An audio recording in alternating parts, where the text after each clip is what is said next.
Good evening, everyone. I'm Mayor Ted Betancourt. I'd like to call the regular school committee meeting to order.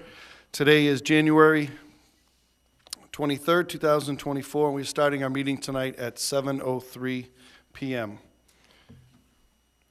We have a lengthy agenda today, and I'd like to start our meeting, as we always do, with the call to order. But before I do, a couple of announcements. As always, our meetings are being broadcast live on PAT. We have our recording secretary, Laura Bowe, taking the minutes of the meeting, and then we'll have opportunity for public comment. Ask anybody that's here that would like to come forward. The microphone would be available. And also at that time, anybody who's interested that's watching us online, we can bring them in, anybody that would like to join the meeting. We'll be going to that after some other items. But I'd like to start, if everybody could please stand for a moment of silence, and then we're going to follow that up with the Pledge of Allegiance. I'd like to ask our South School students to come forward to lead us in the Pledge of Allegiance right after the moment of silence.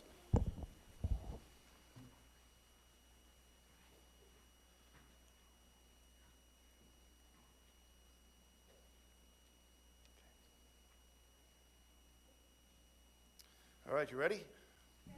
Okay.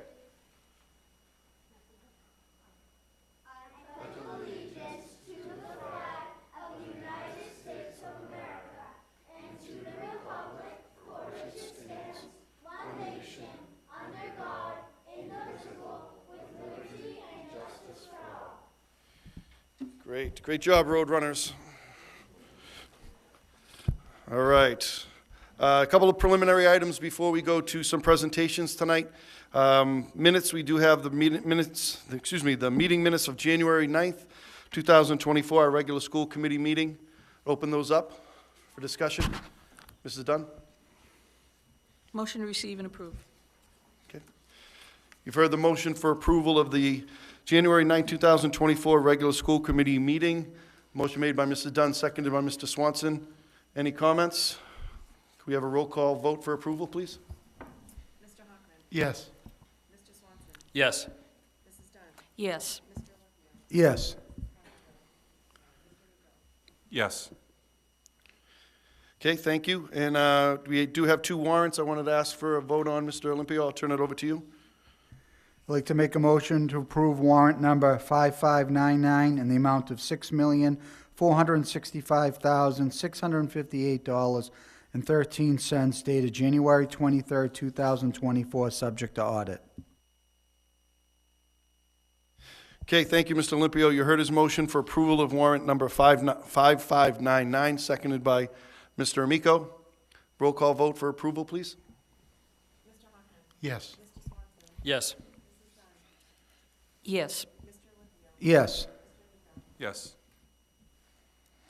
I'd like to make a motion to approve warrant number 5600 in the amount of $986,594.70 dated January 23rd, 2024, subject to audit. Second. Great, thank you. You've heard the motion by Mr. Olympio for approval of warrant number 5600, seconded by Mr. Amico. Roll call vote, please. Mr. Hockman? Yes. Mr. Swanson? Yes. Mrs. Dunn? Yes. Mr. Olympio? Yes. Mr. Amico? Yes. Great, thank you. If there's no objection by the committee members, I'd like to go out of order a little bit. We have some special guests today, the South School. We wanted to offer the opportunity to Dr. Vidala to bring them forward and hear the presentation. I know they're very anxious to get home and do homework, so I figure we can go to them right away. No objection. Thank you, Mr. Mayor. We have Mrs. Sullivan and Ms. Hewitt, a grade 1 teacher from the South, here today for a special presentation. So I will turn it over to you, and we can have the students introduce themselves, and we have our presentation up on the screen for everyone.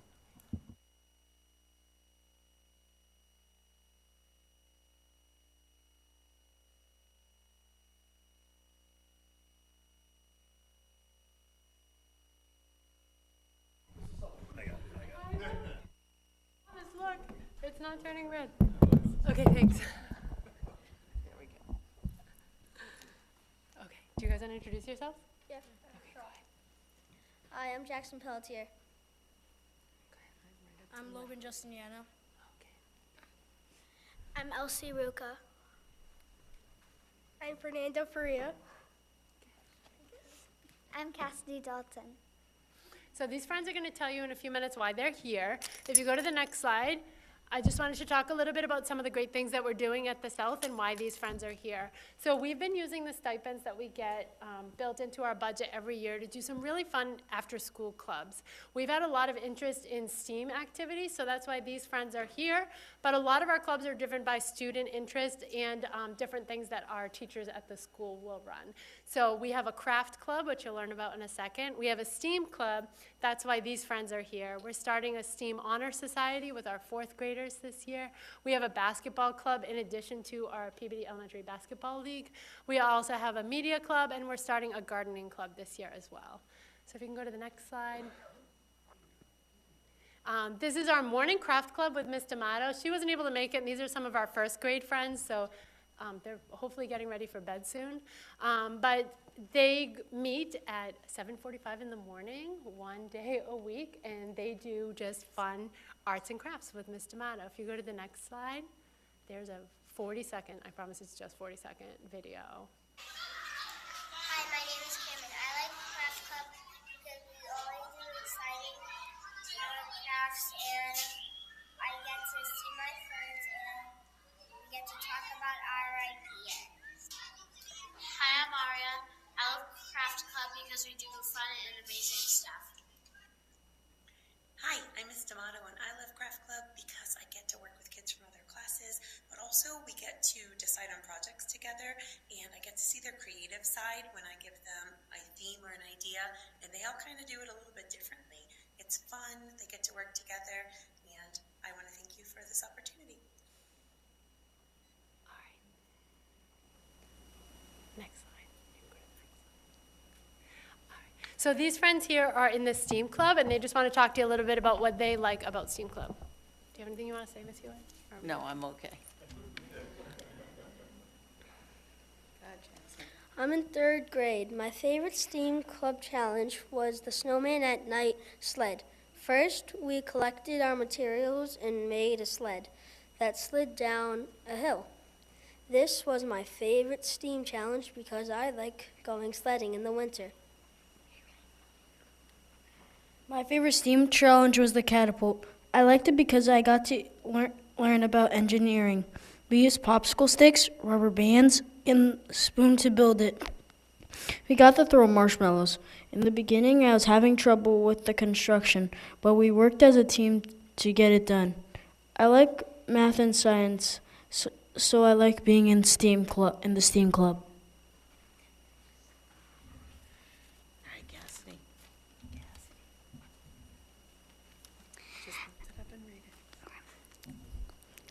Hi, my name is Cassidy Dalton. My favorite challenge in STEAM was creating the snowman sled. I love going to STEAM club each week with my classmates and friends. STEAM is so fun, and I'm looking forward to more challenges with Mrs. Hewitt.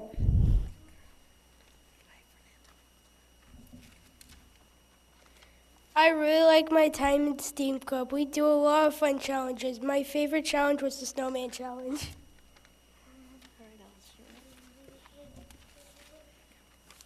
Hi, I'm Elsie Ruka, and my favorite STEAM Club challenge was the catapult. I liked it because it was a challenge for me, but I succeeded. The STEAM Club is fun and exciting because I like to create more inventions. Can we please have more STEAM clubs in our school? I didn't tell her to ask for anything. All right, go to the next slide.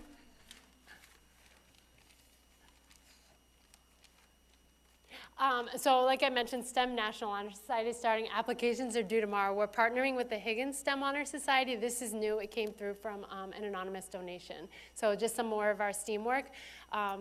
The kids, it's really impressive. They filled out like a 3-page application about why they're interested in doing this, and I'm talking about 4th graders. And they have an additional time commitment of 60 hours per year outside of the school day that they'll be engaging in additional STEAM activities. And they need to maintain good academic standing in math and science. Coming soon, Gardening Club and Media Club, and then it's last slide, I promise. Next one. thank you for funding these opportunities for our students and staff. They really, really enjoy it. I get a lot of positive feedback from the students and families that they're able to do these other high-interest things after school, and it's free because we do it through those stipends that we receive. Do you guys like it? Yeah.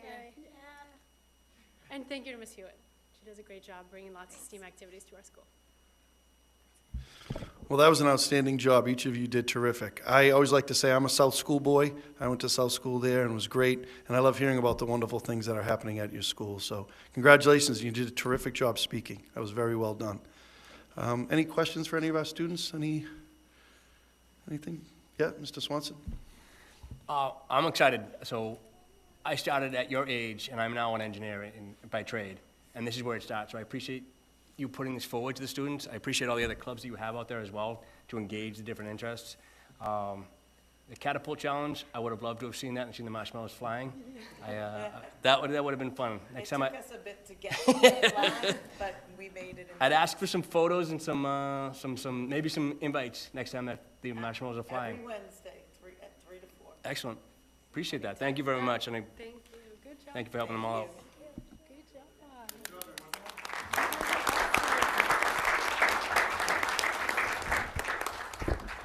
Okay, thank you, Mrs. Sullivan and Ms. Hewitt, and all of our friends at the South School. Next up, we have Project 351 ambassadors from the Higgins Middle School. So as you know, each year, the administration at the Higgins picks 2 students for Project 351. So we'd like to have them come on up. And this year, they have 2 very worthy recipients. They work on a number of service learning projects that you'll hear about in just a minute. But I just want to say that these 2 students, I've known them since they were little, and as they've grown up, it's really been great to see them at the Higgins. They're always volunteering. They're always working with the younger students, doing tours in the summer, doing fundraisers. Excellent students, phenomenal athletes, both of them, and couldn't be more proud of these 2 excellent recipients. So Patrick Woods is our male recipient this year, and Sophia Galbiati is our female recipient, and they're both just wonderful students, great families, and they represent the Higgins, and they represent the city of Peabody very well. So I'll turn it over to them, and they can tell you a little bit about some of the great things that they're doing.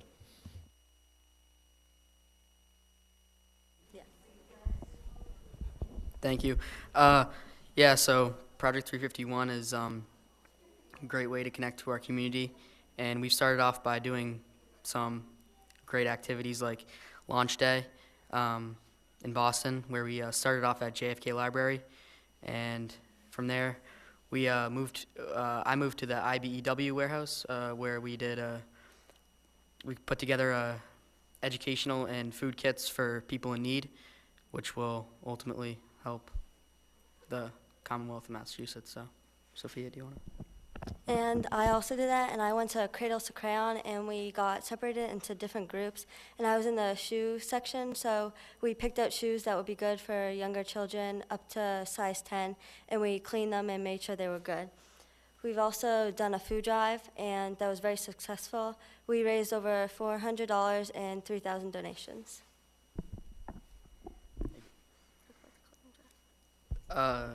Question. And in the future, we are planning to do a clothing drive that will be a drive-through clothing drive here at the Higgins, and all the proceeds will go to Cradles to Crayons. Yeah. We'll also be meeting with all the elementary schools in late March to talk to them about the clothing drive and help them donate. Well, excellent job, and congratulations to you both. Mr. Busey always picks just amazing students to be in this position. This is a program that brings a lot of pride to our city, and I know both of you are very excited about your futures, and congratulations on being our ambassadors. A lot of work ahead, though, I know, and you guys have already done some, but this is terrific. I really wish you the best. Anybody have any questions about the program? Yeah, Mr. Hockman.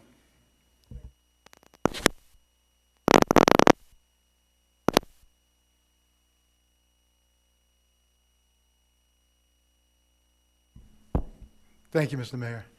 Thank the 2 of you for doing what you do. And I don't know if you realize the impact that you have for what you're doing, but it's a great learning opportunity for you, as it was for your predecessors. This is a very rich although relatively short tradition, Project 351. But you're doing the things that you're doing to collect items for your peers. Whether you know it or not, there are people that you go to school with, people your siblings go to school with, people that live on your street, people that live in your neighborhood, people that play sports with you, that are going to be the recipients of the items that you collect.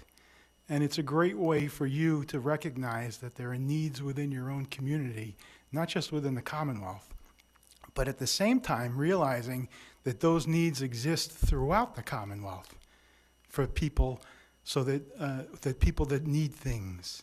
And it's good people like you and good people like Mr. Busey and your teachers and your administrators and people that are supporting this program that allow for you to do the work that you do. So it's very meaningful work. I hope it looks like you're both taking it seriously, and I'm happy to see that. There is a lot of work ahead, as the mayor has said, but it's rewarding work, and I hope you enjoy it. And I hope, above all, it springboards you into a life of giving, a life of recognizing that this isn't a moment in time for you. This isn't a 3-month project, but hopefully it's a 60 or 70 or 80-year endeavor for you to continue to help people around you, because it's important for any community to have people that help others. So good for you, and I'll embarrass Mr. Wood a little bit by saying, in addition to being a Project 351 ambassador, Mr. Wood plays Babe Ruth baseball here in Peabody, and each team in our league recognizes one person on each team who we give an award to, and it's called the Heart of the Babe. And that's a person who has the values and expresses the ideas and the support and the sportsmanship that I know Mr. Wood possesses, and I'm sure you do too, Sophia. So congratulations to both of you, and keep up the good work. Well said, Mr. Hockman, and looking forward to further updates from you two later in the school year. Anybody else would like to make any comments or any questions for our ambassadors? All right. All right. Thank you both. And I will say one last comment about these two. They're very impressive, and if nobody noticed, there was no presentation. There are no note cards. They did that whole thing off the top of their head, and they did it very well, and so that's very impressive. Everybody else tonight's going to have a presentation up there that they can read off of, but these two did not, and I just want to point out how impressive that is. They continue to impress us, so keep up the great work, Sophia and Patrick. Thank you. Thank you. Thank you.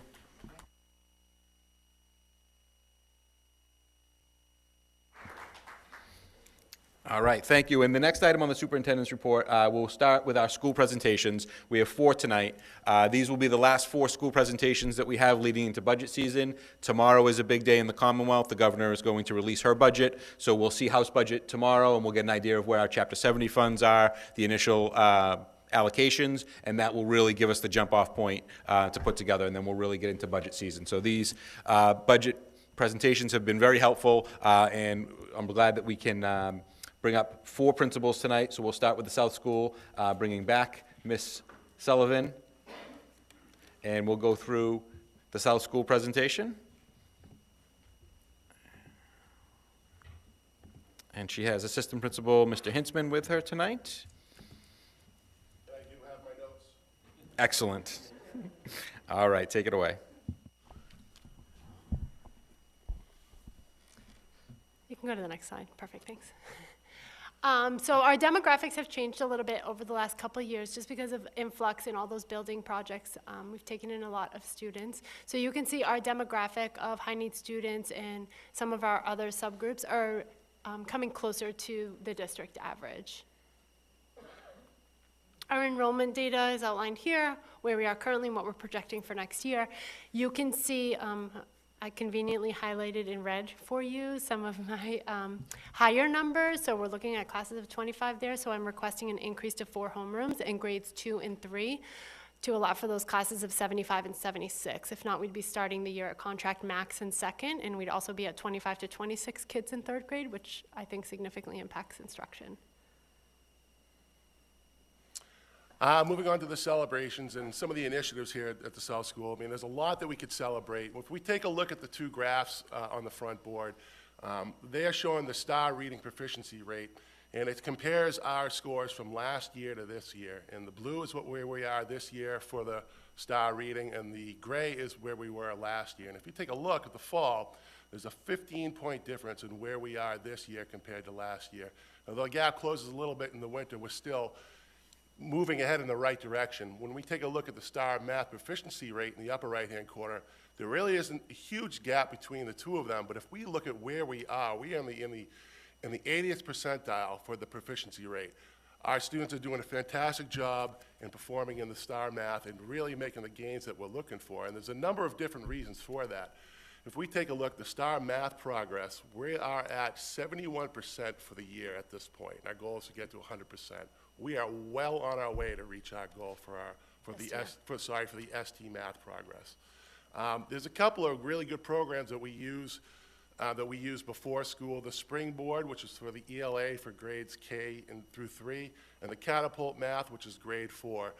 Those are before school where students show up, they work with some of the staff, and get a little bit of that extra push in the right direction, hopefully to move them into the proficient ranges.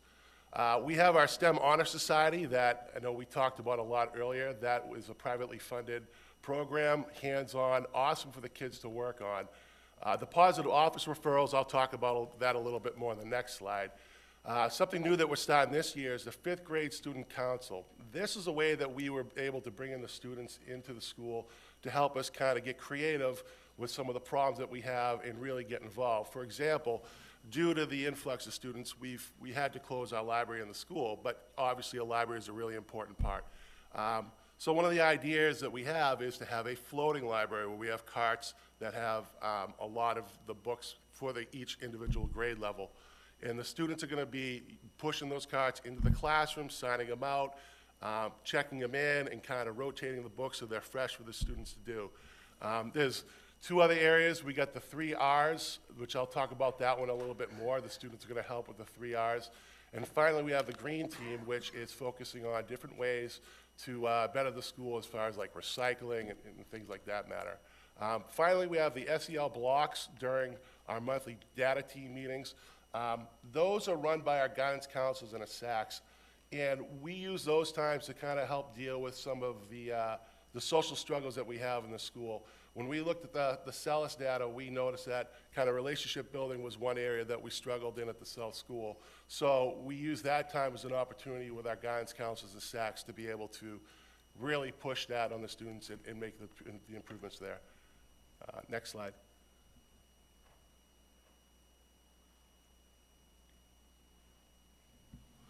So here's an example of the positive office referrals that we focus on, the 3 R's, which is respect, responsibility, and rigor. Whenever a student is observed modeling one of these behaviors, the staff member can write a positive office referral where they come down to the office, get a high five, they get to pick out a sticker, and we get to celebrate that success that they had.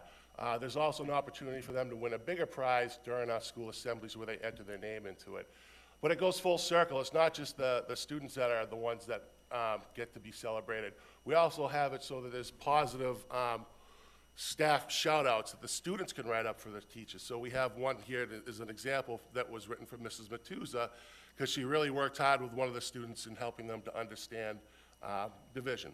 So the student wrote up Mrs. Matuza as a staff shout-out. Yeah, and sometimes staff will write the staff shout-outs to each other. It's just a really good opportunity to kind of celebrate people for going above and beyond and doing great things. And I read every single one of those that come into the office, and some kids write some really kind, heartfelt, appreciative comments on there. It's really nice to see, and it's kind of not the feedback that you get often. So it's nice to have teachers, any staff really, they'll write them for the custodians, the nurse, the cafeteria workers, the school secretary. We've sent the message that we can write those for anyone, and it's a really nice thing that we kind of spread throughout the school.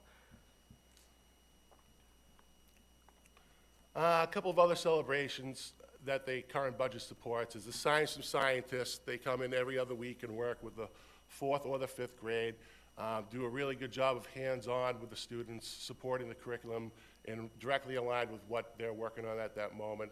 The SD Math grant, Can I do SD Math? What's that? Can I do SD Math? Go ahead, you can do I ST love ST I Math know so you do. much. Like it's not normal. So I know you guys have heard so much about ST Math and all of these meetings that you've had and all these budget presentations, but I cannot say enough great things about ST Math. So we first got ST Math during COVID, you know, when they were giving everyone everything for free. It was awesome. And then we continued to have it through this grant. And I just love math, so under Dr. Higgins, when he was the principal, I was the assistant principal, we just kind of went all in on ST Math way back in 2021. I can say in looking at our MCAS data that we've seen steady growth in our math scores. Not taking away the work of my amazing teachers and the work that they're doing, but I think that ST Math really helps supplement that and help improve their understanding. So there's no language in ST Math that removes that barrier for students, but what it really gets at is building conceptual understanding for students around math concepts. So we're moving away from the traditional algorithms of solving math problems, which is this is how we always add and subtract or multiply and divide, and build their conceptual understanding. So this is kind of the way that we want to move in helping our students become thinkers about math, not students who are receiving information, but they're looking at a problem and learning how to problem solve. And that's why I love ST Math so much, because like that's what we want to do, and it does it. And Gigi's just adorable, and all the kids love Gigi so much. So we made these stickers, and we broke it down into celebrating them when they reach 25%, 50, 75, and 100. And we've seen a lot of students who last year weren't making as much progress since we broke it down into these smaller tidbits for them to hit 25, 50, 75. We're seeing a lot of students moving closer to hitting those targets that we're looking for by the end of the year. I really can't say enough about that program. If we ever lose the grant, please fund it. If you ever come in our school, there's a good chance a student's going to go walking down the hallway and tell you something about ST Math and the progress that they're making. I mean, it's all they talk about. They absolutely love it. Yeah. You good with ST Math? Yeah. I mean, I might think of more, but that's the big idea.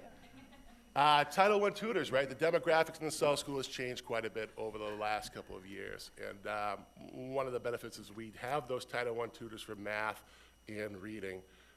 We also have a reading teacher here at the South School. And, you know, all three of those combined have really pushed the envelope of our student learning. A lot of small group, a lot of real positives coming from each of those. The HMH into reading curriculum, that was new last year. We had some of course, new struggles bringing a new curriculum.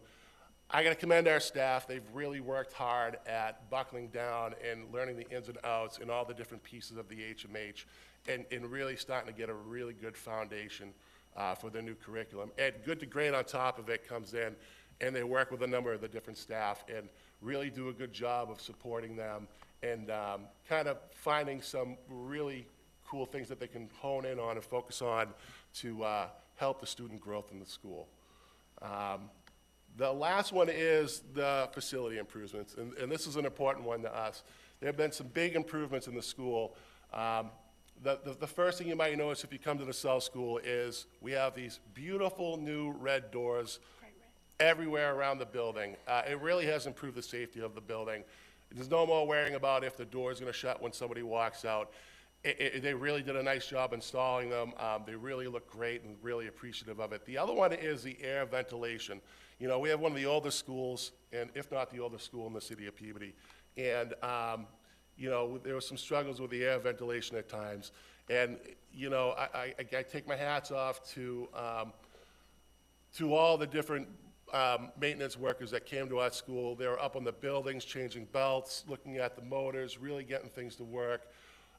Brought in a company that really blew out the vents. It made a big, big difference, and it's very, very noticeable. And these are some of the things that we are certainly grateful for, the work that they put into the building. Along with our custodians, too. They work really hard, too. So big thumbs up to them. But we still have work to do. So some areas of focus moving forward, we want to continue to work on our writing, working around the instruction and the writing process, working on that with our staff, continuing to increase the levels of academic rigor for students through differentiated center-based instruction. So just kind of continuing to push the envelope. I'm very pleased with the direction we're heading in, looking at our data and how our students are performing. HMH into reading has tremendously helped our reading scores, as we saw at the very beginning in that data. But I want to continue to increase the number of students performing at or above proficiency as identified on state and local assessments, while maximizing student achievement and engagement. We want to make it fun.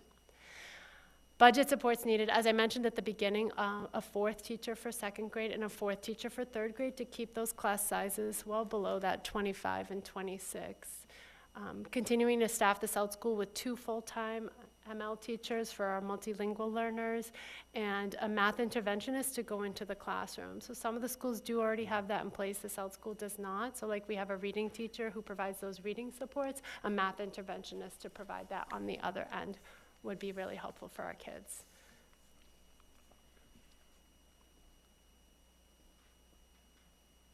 Additional consideration. So this just kind of justifies my please, please, please on the fourth teacher for second and third, just to keep those class sizes down for our students, and facilities improvements. As Mr. Hinsman noted, we are incredibly appreciative of the facilities improvements that we've seen over the last year with the doors and the vents. It really has made a huge difference.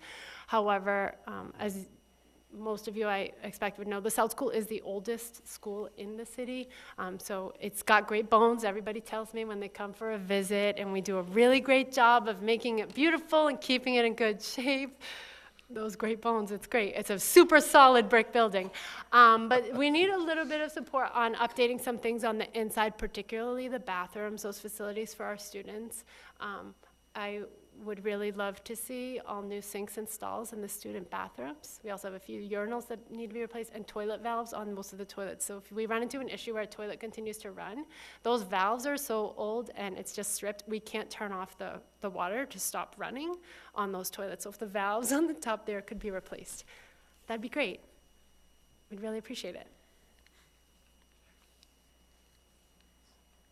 So I want to thank my school council for the time and commitment to supporting the South School. I just want to say this year, I think, I've been at the South School for 8 years. This, I think, has been the best engagement that we've had with our school council. We've done a lot of great work this year. We had a great community partnership with Amy Titus at the South Branch Library. Calvin Anton came in and did a whole urban planning activity. We've done a lot through our community partnerships and our work through our school council. So it's really nice to have a few different opinions of people coming in. Thank you all, like I said, for the stipends and a lot of the other great things that we've got going on at the South School is through that budget. Dr. Vidala, Dr. Chase, Dr. Higgins, and Mayor Bencourt. Well, thank you both. That was a terrific presentation. I'm glad you mentioned the bathrooms. That's important to know. It is the oldest school, and so I'm not going to say that. Okay. But no, but it is, I know we made some improvements, but we need to continue to make improvements to that building to keep it going. We did just vote as a school committee to move forward and request from the Mass School Building Authority a new roof at the South School. They unfortunately, a couple years ago, put a hold on the program, but they did allow us to, again, apply. And we're trying to move forward with a couple of school roofs, and one of them is the South, so that'll help a little bit. Great. Hoping for good news. We probably won't know for several months, but that would be something that's greatly necessary, and it's a unanimous vote. We've done in the past, tried to move forward with the South, so hopefully that works out, and obviously we'll let you know. But great to hear what's taking place there, and thank you for the presentation. Any questions for anybody? Mr. Olympio. Thank you, Mr. Mayor. Thank you both for a great job. Congratulations on those increased test scores and a great idea regarding the library, the travel and library. I'm curious, with the student council, is that volunteer or is there a little election that is held in the classrooms? No, it's volunteer. The students, we meet during the lunchtime. They volunteer to come meet with myself and a few other teachers. We break up in the groups. And they really do drive the conversation, the direction that each one of those groups go in. It's our first year taking it on, but the students are very excited to participate. Great. And I think we all are excited, honestly, to see where it goes. That's great to get them started early. Thank you both. Thank you. Yeah. Thank you, Mr. Olympio. Any other questions? Mr. Hockman, then Mrs. Dunn. Yeah, just quickly, thank you, through the mayor, thank you both for the presentation. One of the things that you talked about both when you had your students here and again during this presentation was the garden club, which I'm extremely excited about because you're piloting a program for the city, for all 8 elementary schools, whether you know it or not.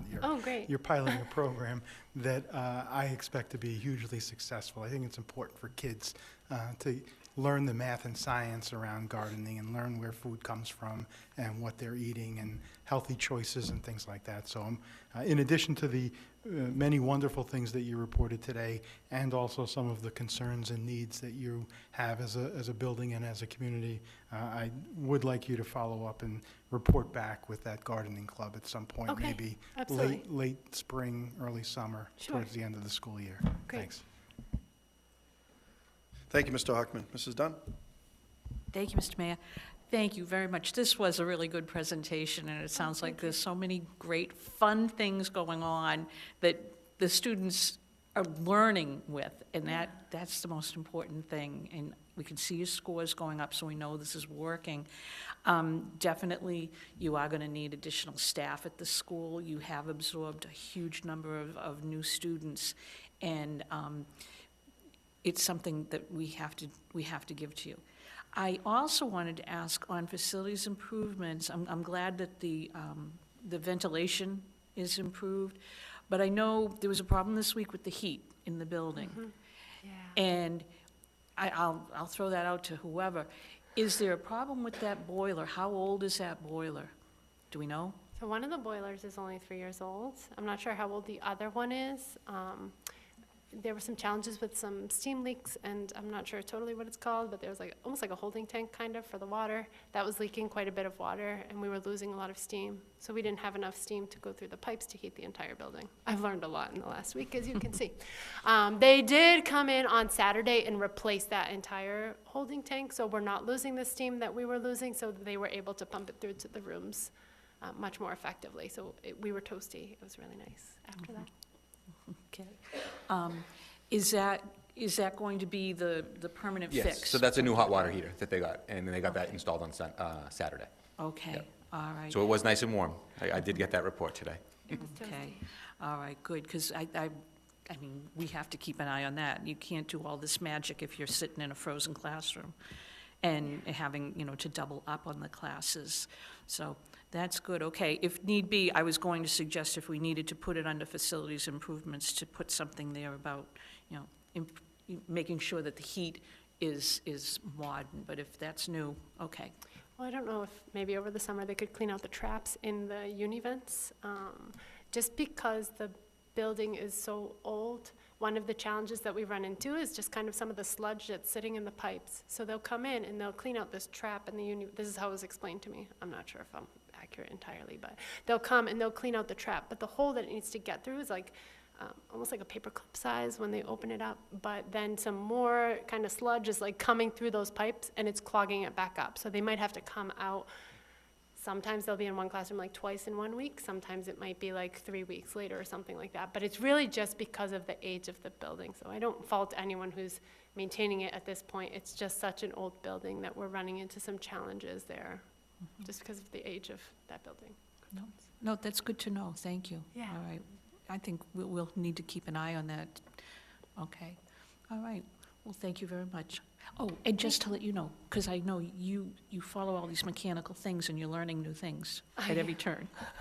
They explained it, I'm show me what you're talking about so I understand. But I found out in the bathrooms, you were talking about the valves. Yeah. Is it the flush? No, handle? well, so something happened, it just happened last week, and this is why it was pointed out to me, is that one of the toilets, it just wouldn't stop flushing. And it wasn't that the valve was stuck. Sometimes if you just kind of hit it, it will stop. But something was going on in there. And the emergency shutoff, essentially, that's on the side of it. It's those industrial ones, with the big flush. But there's some emergency shutoff there that they're just not able to access. So it took about 24 hours. And then somebody came and turned it off. I think we're going to need to give Mrs. Sullivan a certificate in plumbing. I was curious how you're going to answer the plumbing toilet question. Yeah, that was good. I wasn't totally sure what that part was even called last week, so we looked into it. I was going to let you know, I just found out the handle and everything, that whole mechanism, it's called a flushometer. Flushometer. So if that's where the valve is, that's what we need, new flushometers. Might need a new flushometer. We need to put that in the school plan. All right. Thanks, Mrs. Sullivan. You're a good Thank you sport all on so this, much. too. We love the South School. It's a wonderful community of students and staff, and our families are amazing, so Great. we deal with our building. Terrific. Any other questions before we break? Okay. Great, thank you so much, both of you. Thank you. Thank you so much. A true example of how we never stop learning. It's wonderful. There we go. Always willing to teach. All right, I'd like to welcome up Mrs. King from the Brown School. We have our next elementary presentation. So Mrs. King is here. She's got her crew of people who have helped her along the way as well. And absolutely. Great. There is strength in numbers.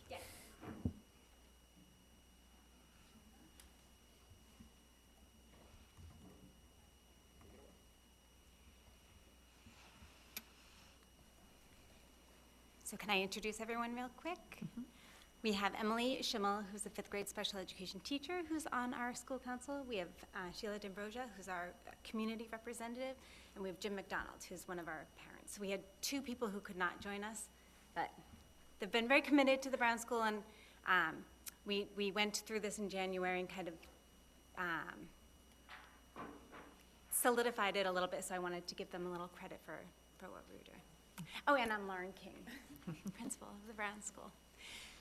Okay, so starting off with the demographic data, we are still above the state and the district with our bottom 2 categories, which is students with disabilities and high needs. But those 2 numbers have come down a little bit since we have moved the Milestones program over to the Burke. We have added 2 other ASD classrooms to the Brown, so it hasn't come down quite as much as the initial thought was, but it still has kind of helped with those 2 numbers. But that's where we are. Okay, so enrollment. This year we have 17 classrooms. Some of my slides are a little bit similar to Ms. Sullivan's. We might have collaborated, and some of the reds are similar. We might have similar personalities. So some of the reds in there are our needs as well. We have 17 classrooms this year. It's highlighted because we hope to have 18 next year, and that's because our 2nd grade class for next year is going to have 56 students in it. So I'm going to ask for a 3rd, what will be 2nd grade classroom. But that's not really who we are as a Brown School. It's just hard to quantify it in the chart. So who we are as a Brown School, we have actually 23 total classrooms. 17 of them are regular education classrooms, and of those 17, 6 of them are our full inclusion connections classrooms, and then added on to that is 6 substantially separate ASD classrooms. So with those 6 classrooms, we have 38 students in it this year, and it's projected to be 41 for next year. Celebrations and current initiatives. I very much dislike slides with small font and a lot of writing, but we have so much to celebrate at the Brown. So the top picture to the right was our 20th anniversary celebration this year. It was a great time. We decided to move it to one of our monthly all-school assemblies because we wanted to celebrate with the students instead of doing it in an evening or a weekend, to do it with the community. Oh my goodness, I was not done. Okay. We are proud to say that we're partnering this year with Special Olympics as a unified school. So that's going really well, and I'll tell you a little bit more about that later. We too use our SEL team. We have 2 school adjustment counselors and 1 guidance counselor who deliver SEL lessons during our monthly data meetings, so that's going very well. The justification for that is it's essential for some students, but especially some of our students, to get explicitly taught social emotional learning, coping strategies, using the zones and stuff, but the UDL philosophy is if it's essential for some, it benefits all. So that's why we have that going on for the whole school. This year, our 4th and 5th grade teams have collaborated with Boston versus Bullies to hopefully start to reduce some of the mean behaviors. We have a 5th grade student council. It's our 6th year of doing it, and we have kind of tweaked it and refined it every year we've done it. So this year we meet every other week, and 1 week we meet as a whole 5th grade student council, and that's when we do some of the whole school things, the spirit days, or if we're going to be having any giving back to the community, collecting food for Havens for Hunger or something like that. And then the other time we break into 3 small groups. One is our inclusive leaders. These are fifth graders who expressed interest in going into some of our sub-separate ASD classrooms and helping support those students and interact with them. It's a little bit of reverse inclusion.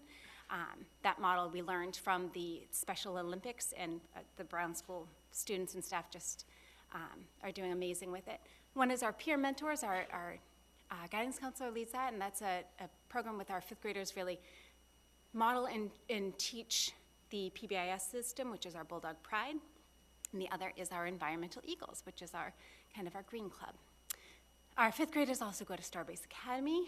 We have our MCBA Book Awards. That is our 5th year of doing that, which is a great way to encourage students to be reading high-quality books, and then they get to vote on which one they think is the best. We too have our ST Math, which this is our first full year of like diving head into it. We did have exposure to it last year, but this year our staff and students are really embracing it. It's a phenomenal program. We're at 76% as a school. Our goal this year was to get to 80%, so we're at 76 in January, so we're going to far surpass, which I'm so proud of them about. With our PBIS, we have our Bulldog Pride, which I know last year some of our students presented to you what the Pride stood for. We've expanded that this year to do the Staff and Student of the Month, which is going well. We have our monthly all-school assemblies, which we celebrate Bulldog Pride, we celebrate academic achievement, we celebrate ST Math, and then every month a different grade level gets to present. So that's going well. We have Monday morning video announcements this year. Mr. Throw and I are trying to model how to be innovative in our practices to our teachers, because we're expecting them to consistently change and improve what they're doing. So we have done announcements since I started, but we have a video announcement every Monday now. Our co-teaching in our Connections classrooms is going amazing this year. We too have benefited from the Catapult for the math tutoring for 4th grade and the Springboard for the ELA tutoring for K-3. Our student council has helped with this. The Brown School Gives Back, but also different grade levels have really wrapped their brain around being community givers with some holiday help. Ms. Pirtle has really driven that. 4th grade does a lot to support Sweet Paws. 3rd grade did some for Havens from Hunger. It's kind of embedded into the culture of the Brown School now that different grade levels come up to us and say, hey, can we do this drive? And we say, yes, that's an amazing idea. We also have our sensory hallway that we got through a grant from Best Bet, Peabody Ed Foundation last year, and we have different multisensory nooks on every single floor. That, again, is at UDL. It's designed specifically for those students who might need help with regulation, but it benefits all the students. We have a strong and supportive PTO and great families.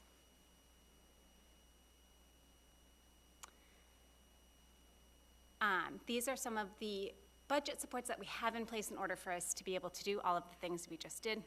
We do have an amazing intervention and support team. We have a reading specialist and an interventionalist, and then 2 Title I tutors. They come into our classrooms during our center-based learners and target our students who might need some additional supports in order to reach grade level. We have an incredible social emotional team. We have 2 school adjustment counselors and a guidance counselor. They support tier 2 and 3 students. They give direct services. They help with whole school initiatives. They're essential, especially considering our population. We have a school crisis team that is kind of twofold. Our SEL team is on the crisis team. Our crisis team helps us with our school safety, with our standard response protocol. We had a Brown School member who needed to be taken out of the school to go to a hospital via ambulance, so we implemented the standard response protocol of putting a hold in place, having everybody stay in their room so they didn't witness, and to preserve privacy for the Brown School member. So my crisis team helps to circulate around the school during times like that to make sure everyone is safe. They also help with students when they are dysregulated to respond and make sure that the students, staff, and other peers are safe during crisis moments. We are benefiting from the Good to Great. We have 3 teachers who are participating in that through the TNTP, which is a reading professional development. We have the Science from Scientists every other week. The technology we have now, it came kind of fast and furiously. I don't know if you all realize that, but it came fast and furiously. But now to have it, it's like we've always had it. The Promethean boards and the one-to-one devices are essential for our center-based learning and our instruction. We really benefit from the stipends that you all offer as well. We have a newspaper club, a reading club that works with the MCBA books, a garden club that is, actually, when I first came, Miss Ambrosia was running the garden club. It's now transitioned to Miss McCarthy, who's another staff member. We have 2 basketball teams and then a running club. And then this year we are thankful to have had 4, well, we had 2, we have 2 more, consultations with Dr. Kathy Quill from the Autism Institute, who comes in and she meets with me, she meets with my SEL team, my crisis team, and our ASD teachers to help improve the practices that we have in place to make sure that our students are getting what they need. Those 6 classrooms have also got new ACE software. It's ABA program software, so it's easier to collect more accurate data to help make sure that the kiddos are making progress. We do this year have an amazing full-time BCBA, who's also part of our crisis team, who's essential for behavior plans, student support plans, when students are dysregulated. And then our partnership, a huge shout out to Eric Ritchie, who is our school resource officer, who comes on a dime whenever we have any questions about anything. He's proactive and reactive when we need him. These are pretty much the same as Jocelyn's, my bullet points, because again, we may have collaborated, but we're going to increase the number of students performing at or above proficiency level. Our STAR data is amazing for this mid-year round. We give the assessments in September, January, and June. It's actually going in the staff newsletter on Friday with a whole bunch of graphs with the trend going upwards. I'm psyched about it.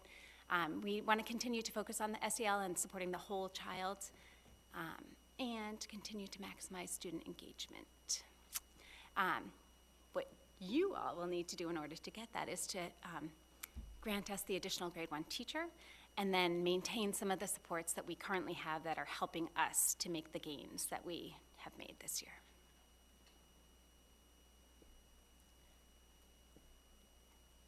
Then, just things to remind everybody about.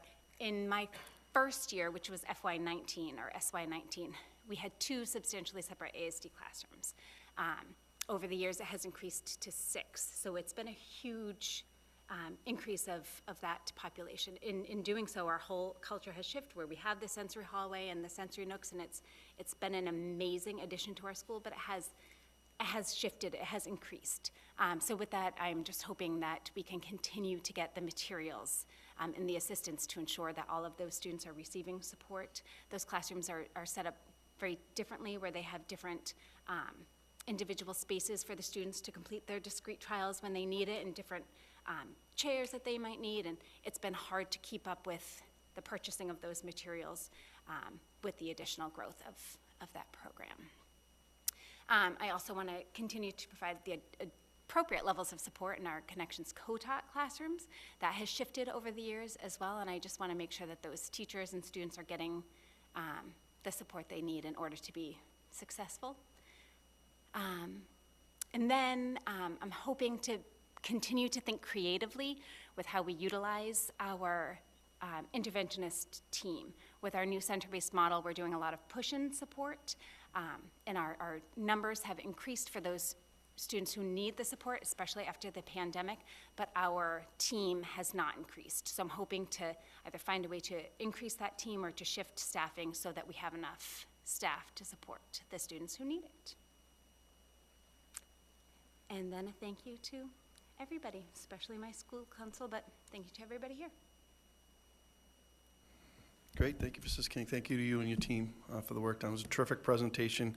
Gave us a lot of information. Glad to hear about the great things that are happening, and I know there's some needs, so it's great to hear those as well, so we can take that into account when we're getting into our discussions. So, any questions for the Brown School?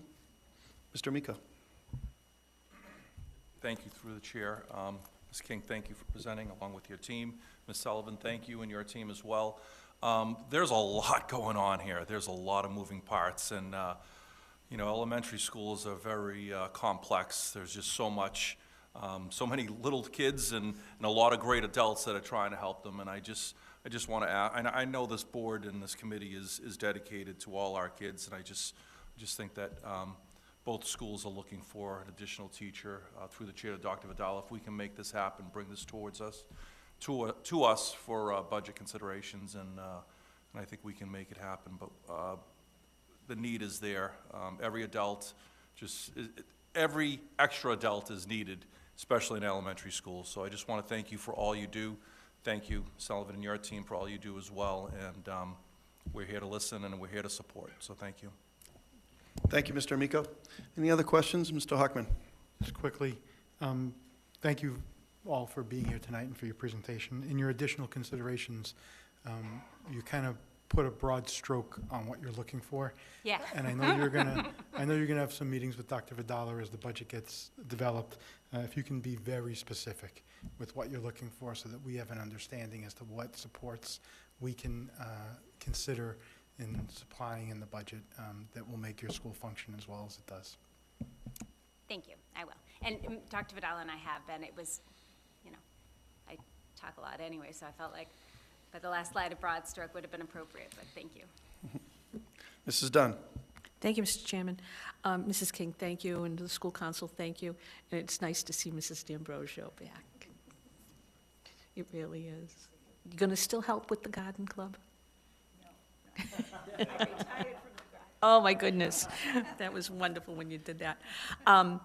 One of the questions I have, you have asked and explained why you're going to need an additional first grade teacher for next year. I just did the math. That would only bring you down to 26 students in each classroom.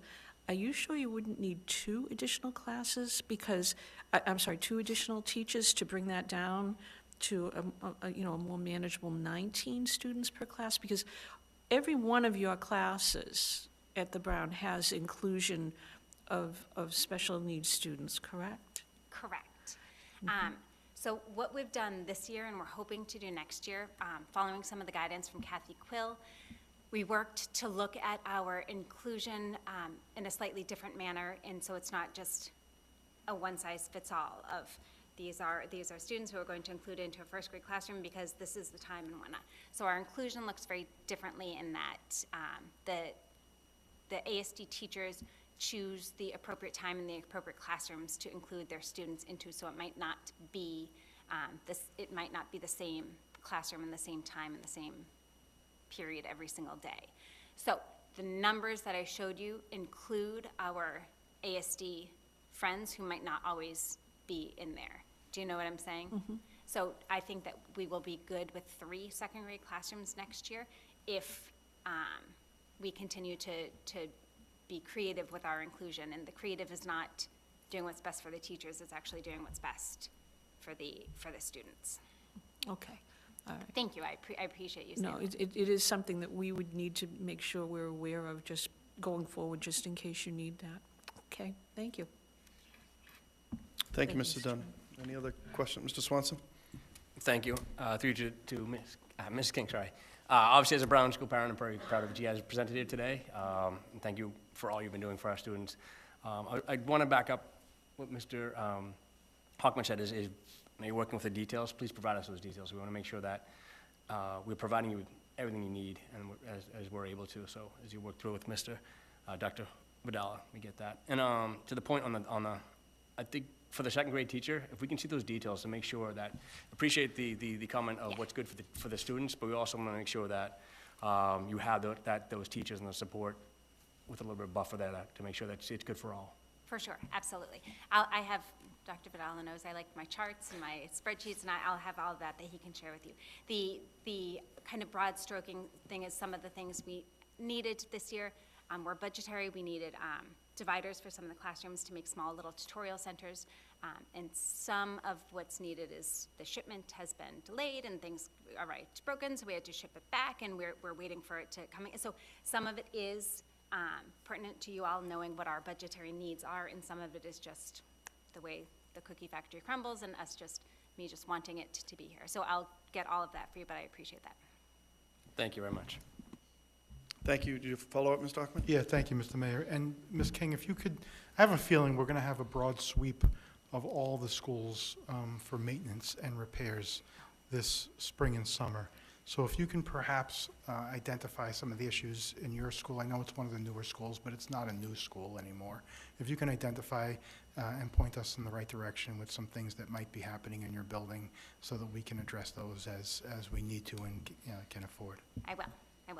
Our bathrooms are okay. Our heat is still a little wonky, as Mr. Hinsman remembers when he was at the Brown. But we are nothing compared to the South, so we are very lucky, but I'll still give you some of those. How are your flushionometers? Are they okay? They're great. Yeah, they're good? Great. Mr. Olympio? Thank you. Just real quick, thank you so much. I know firsthand what you and your team do in that school. It's really, you work wonders and miracles. I've seen it, the hard work, the love, the dedication, and really, it makes, as a parent, it really gives me a warm feeling. So thank you for all you do, and certainly get a little more detailed, and we'll certainly help you out as much as we can. Thank you. Thank you, Mr. Olympio. All right. Oh, Mr. Swanson, yeah. Mrs. King, just on the facilities budget, please make sure that Dr. Vidal includes somebody to groom your gutters on a yearly basis. Oh, my goodness. Yes, but after you walked by the last year, we don't have the size of the trees that we used to. Size of the trees, but we still have trees. So I it's, know. we do want to make sure we have that. I know. It's a safety. It actually turns into a facility issue, structural, and a safety issue. So we have to make sure we capture that. Excellent. Thank you all, and thank you for being here tonight. And Mrs. King, thank you for the presentation. We really appreciate it.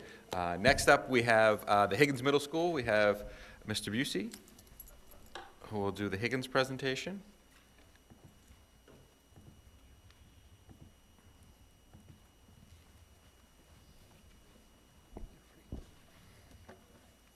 All right, welcome. Yeah, our team, our team graciously offered to watch from home tonight.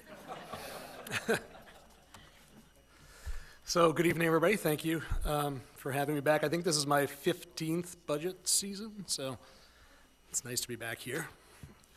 A little bit about our demographic data, as you can see on the screen, where the Higgins is pretty much a microcosm of the state as a whole. We're pretty similar percentage-wise to the demographic data of the state. One thing I would like to point out is that our, if you were to jump back 4 years and look at our English language learners percentage back in 2020, it was 6%. So now we're at 15. So you can see the shifting demographic as the years go on across, especially here at Higgins. It hasn't necessarily changed that much across the state, but it has here at Higgins. So just wanted to point that out. Our enrollment data, it stays pretty consistent year to year, and the ins and outs usually pretty much balance out. So we're looking at a little bit of an increase next year because our 8th grade class that's leaving is a little smaller than the projected 6th grade class that's coming in. So those numbers usually are pretty true to what we end up having. So a little bit about our celebrations and current initiatives. There's a lot going on here. The biggest one is probably co-teaching. So last year we had 1 co-teaching cluster. This year we expanded to 5. So we've got 2 in the 6th grade, 2 in the 7th grade, and 1 in the 8th grade. So we have in 2 clusters in the, again, 2 in the 6th, 2, 7, 2, 8. There are 2 special ed teachers attached to those clusters in the 6th, 7th, and 8th grade, and they each teach alongside 2 content area teachers. So it has been a huge lift, but it's been great. It's really been something that our teachers, they all volunteered for it, which is nice to be able to have that level of commitment and people going into such a big commitment and doing it voluntarily. So that certainly helps. And it's been very successful in the classroom. There's some things that we need to work out administratively, but in the classroom, it's been great. We also have a retired teacher, Robin Majewski, who's been a huge help. She was a co-teacher last year. She was a special education teacher for a long time and a social studies teacher for a long time. So she stayed on as a sort of a co-teaching coach and consultant this year and has been wonderful and has been a huge part of the success of the co-teaching this year. We have some expanded, accelerated classes. It's been a goal of ours over several years. We now have a math and an ELA class in each cluster in each grade level, which is something that we've been striving for, and we've reached that this year.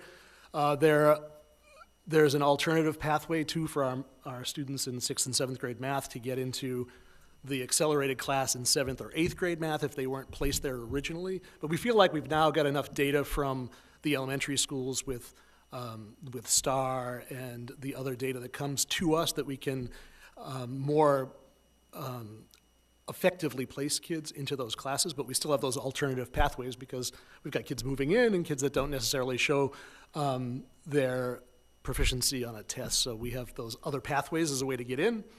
We still have our advanced math seminar in that classroom right over there, 20 sections as part of our exploratory program that is very successful. And we're working towards having a higher level reading exploratory for next year. I'll talk a little bit about that in a second, too. I'm going to jump out of order for a second to talk about GLEAM and HQIM. A lot of acronyms up there on the screen, but GLEAM is Growing Literacy Equity Across Massachusetts, and a grant. It's a 6 to 12 grant. It's a multi-year grant that allows for a little bit of a systems analysis for our literacy instruction, and then it also allows for the piloting of some high-quality materials, which we will start next week. That has been something that our ELA teachers are very excited about. We have the same process going on in math, so we have a grant for pretty much the same vetting and piloting materials in math, which is also starting next week. We did that in science last year, so we went through that whole process with science last year. We adopted this year discovery science, so that process is going forward with our science teachers this year, and ELA and math teachers will be doing that next year.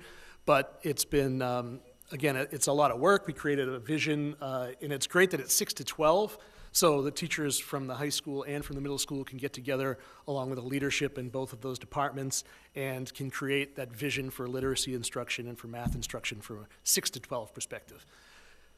The civics showcase and MCAS pilot, finally that long-awaited social studies MCAS is upon us. It's a question tryout this year. Our 8th graders are lucky enough now to have 4 content area tests, so 8 days of testing for 8th graders. They're not looking forward to it. Those that, they may not necessarily know about it yet, but those that know about it are not looking forward to it.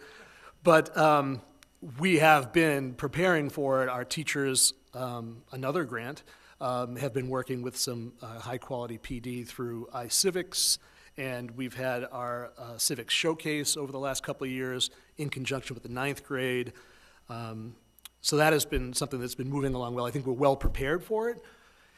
And Project Lead the Way is another celebration or an initiative that we've got going, yet another grant. So we've been fortunate with some grant funding, certainly for all of these. We've been fortunate to have the support of our K-12 STEM and humanities directors to be able to lead us and help us in getting these grants and kind of pushing us forward in terms of high-quality instruction. So Project Lead the Way is a STEM grant. It's a 3-year program that provides the training and access to materials for some of these courses that we will add to our catalog and exploratories. So this year we added a automatics and robotics and automation, robotics and automation class to our 7th and 8th grade. And then part of the grant is that we add classes over the next 3 years and get 75% of our kids through those classes. So it's been pretty successful. We kicked it off last quarter with some 7th graders. It's co-taught by 2 of our teachers, so there's a coding piece and there's a building piece, so they switch off over the course of a quarter, and 2 teachers are able to participate in that with double the amount of kids, so it's been helpful for that. You heard Jocelyn talk about the STEM Honor Society. We are partnering with them.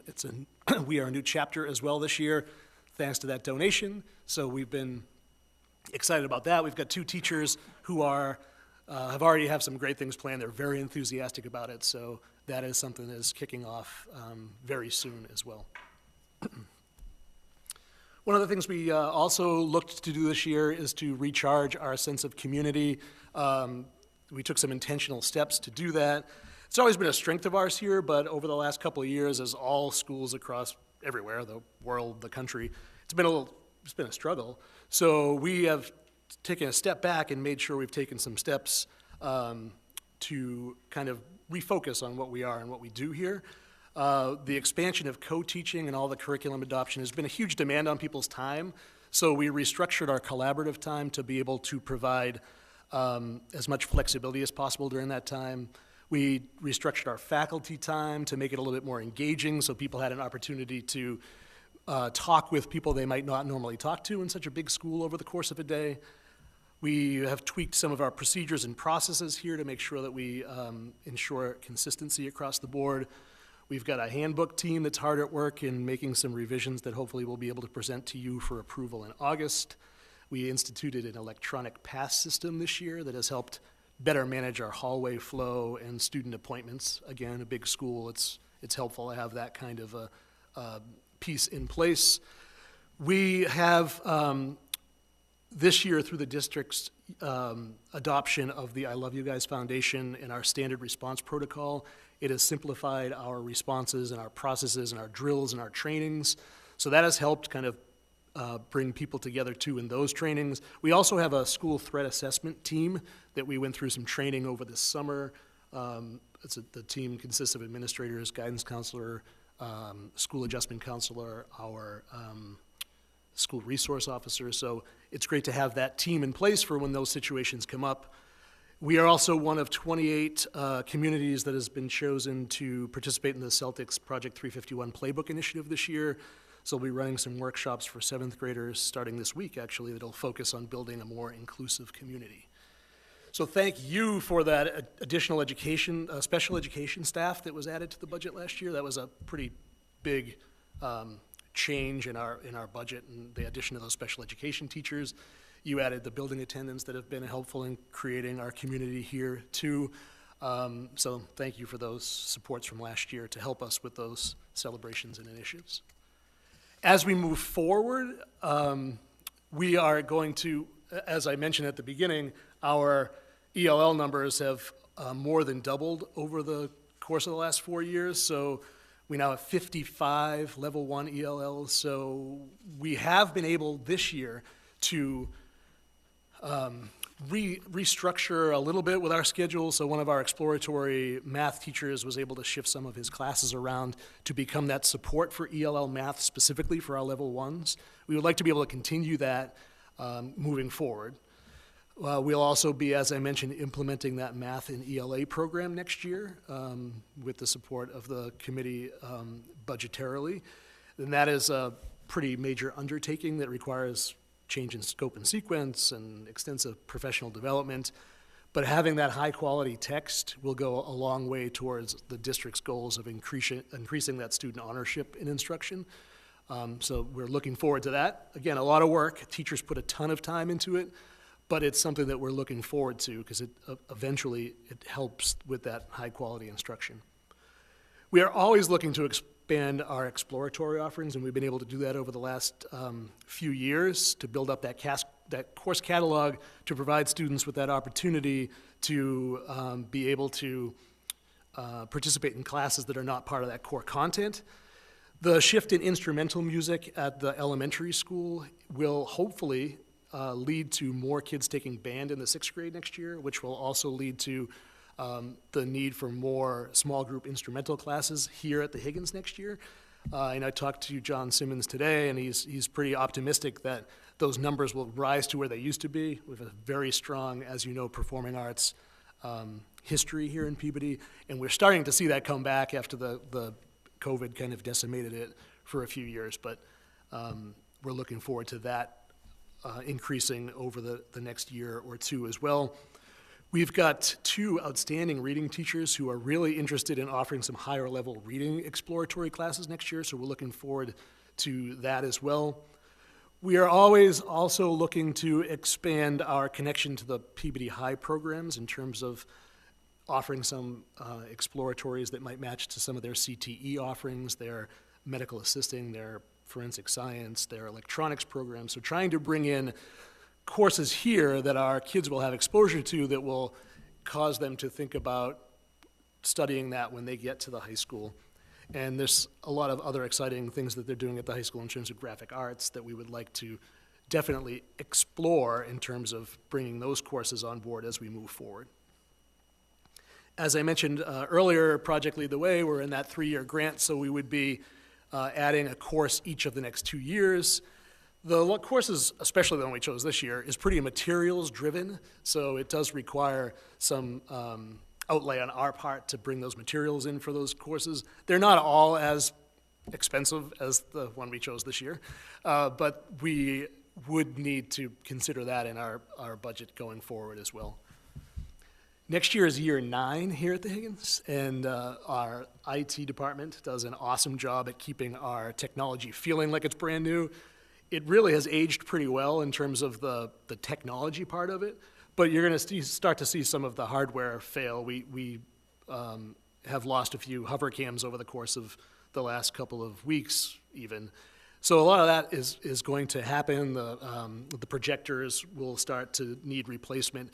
So I think it makes sense for us to start thinking about making sure that our equipment lines are reflect the need that might come down the road. Again, our IT department is great in helping out as much as possible, but I think school-based, we need to be able to make some of those purchases and some of those upgrades.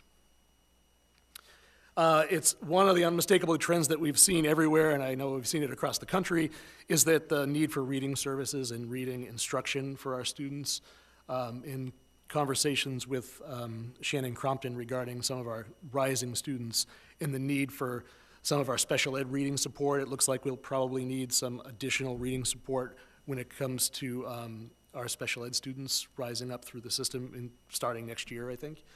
And then finally, also, and especially considering the adoption of the ELA curriculum for next year, teachers would really appreciate some embedded reading professional development, because across all classes, that teaching of reading is going to be so important. So I think looking for some professional development in the reading world would be helpful too. So I think I hit on all the budget supports on the side. The only other piece, so we talked about co-teaching being 2 clusters in 6, 2 and 7, 1 and 8. There's a likelihood that with those kids that are in the co-teaching classes now in 6 and 7, moving to 7 and 8, that we may be looking to expand that to 2 clusters in 8th grade next year. And also with that shift in the way we're doing special education here, it may require some of the restructuring of our paraprofessional support, making sure that our sub-separate classes are fully staffed, and then maybe shifting some of the paraprofessionals to the existing small group classes, which may require some additional paraprofessional support, but we'll know more over the course of the next couple of weeks in those conversations. I do want to mention so supplies, everything is more expensive now. We did, thank you, we expanded our supply line last year, I think by $9,000, so that was a huge help, especially going into this year. But it's probably something that we'll need to look at increasing, especially as we pick up some of those Project Lead the Way classes, and the costs associated with culinary and art, they do continue to rise. So it's just something to keep in mind as well. I would like to thank you to the committee, Dr. Vidala, Dr. Chase, Dr. Higgins, our school council, Krista, Kate, Sue, Rob, Julie, and Sarah, for all their hard work, and our teachers and students here who are the best. So thank you. Okay. Thank you, Mr. Busey, as always. Great presentation. A lot of information. Any questions from Mr. Busey? Mr. Miko? Thank you, Mr. Busey. Through the chair, thank you for being here, and kudos to your staff, to you and your teachers. You get our kids ready for the next level, which is high school, and it's high school at a bunch of different places. It could be at Peabody High School, it could be at Essex Tech, St. Mary's, St. John's, Bishop Fenwick. I don't know if I'm missing anyone. But what I'm trying to say is that all those kids that go there, who are Peabody kids, they are all ready. there. And that's because of the Higgins. This is such an amazing building. It's a big school, but you make it small, and your teachers do a great job of getting our kids ready for wherever they land from grades 9 to 12 and beyond. And we see it, you know, especially now we're seeing a lot of seniors graduate at those different high schools, and we're seeing the great stories of your former students and where they're heading. So I just want to thank you and your staff for the great work that you do. Thank you. Keep us updated on anything that you need, whether it's facilities or instruction or whatever you need, and we'll see what we can do. Great. Thank you. Thank you, Mr. Amico. Any other questions for Mr. Busey? Mrs. Dunn, then I'll go to Mr. Hockman. Thank you. Thanks, Mr. Busey. It's nice to see you, and this was a good presentation.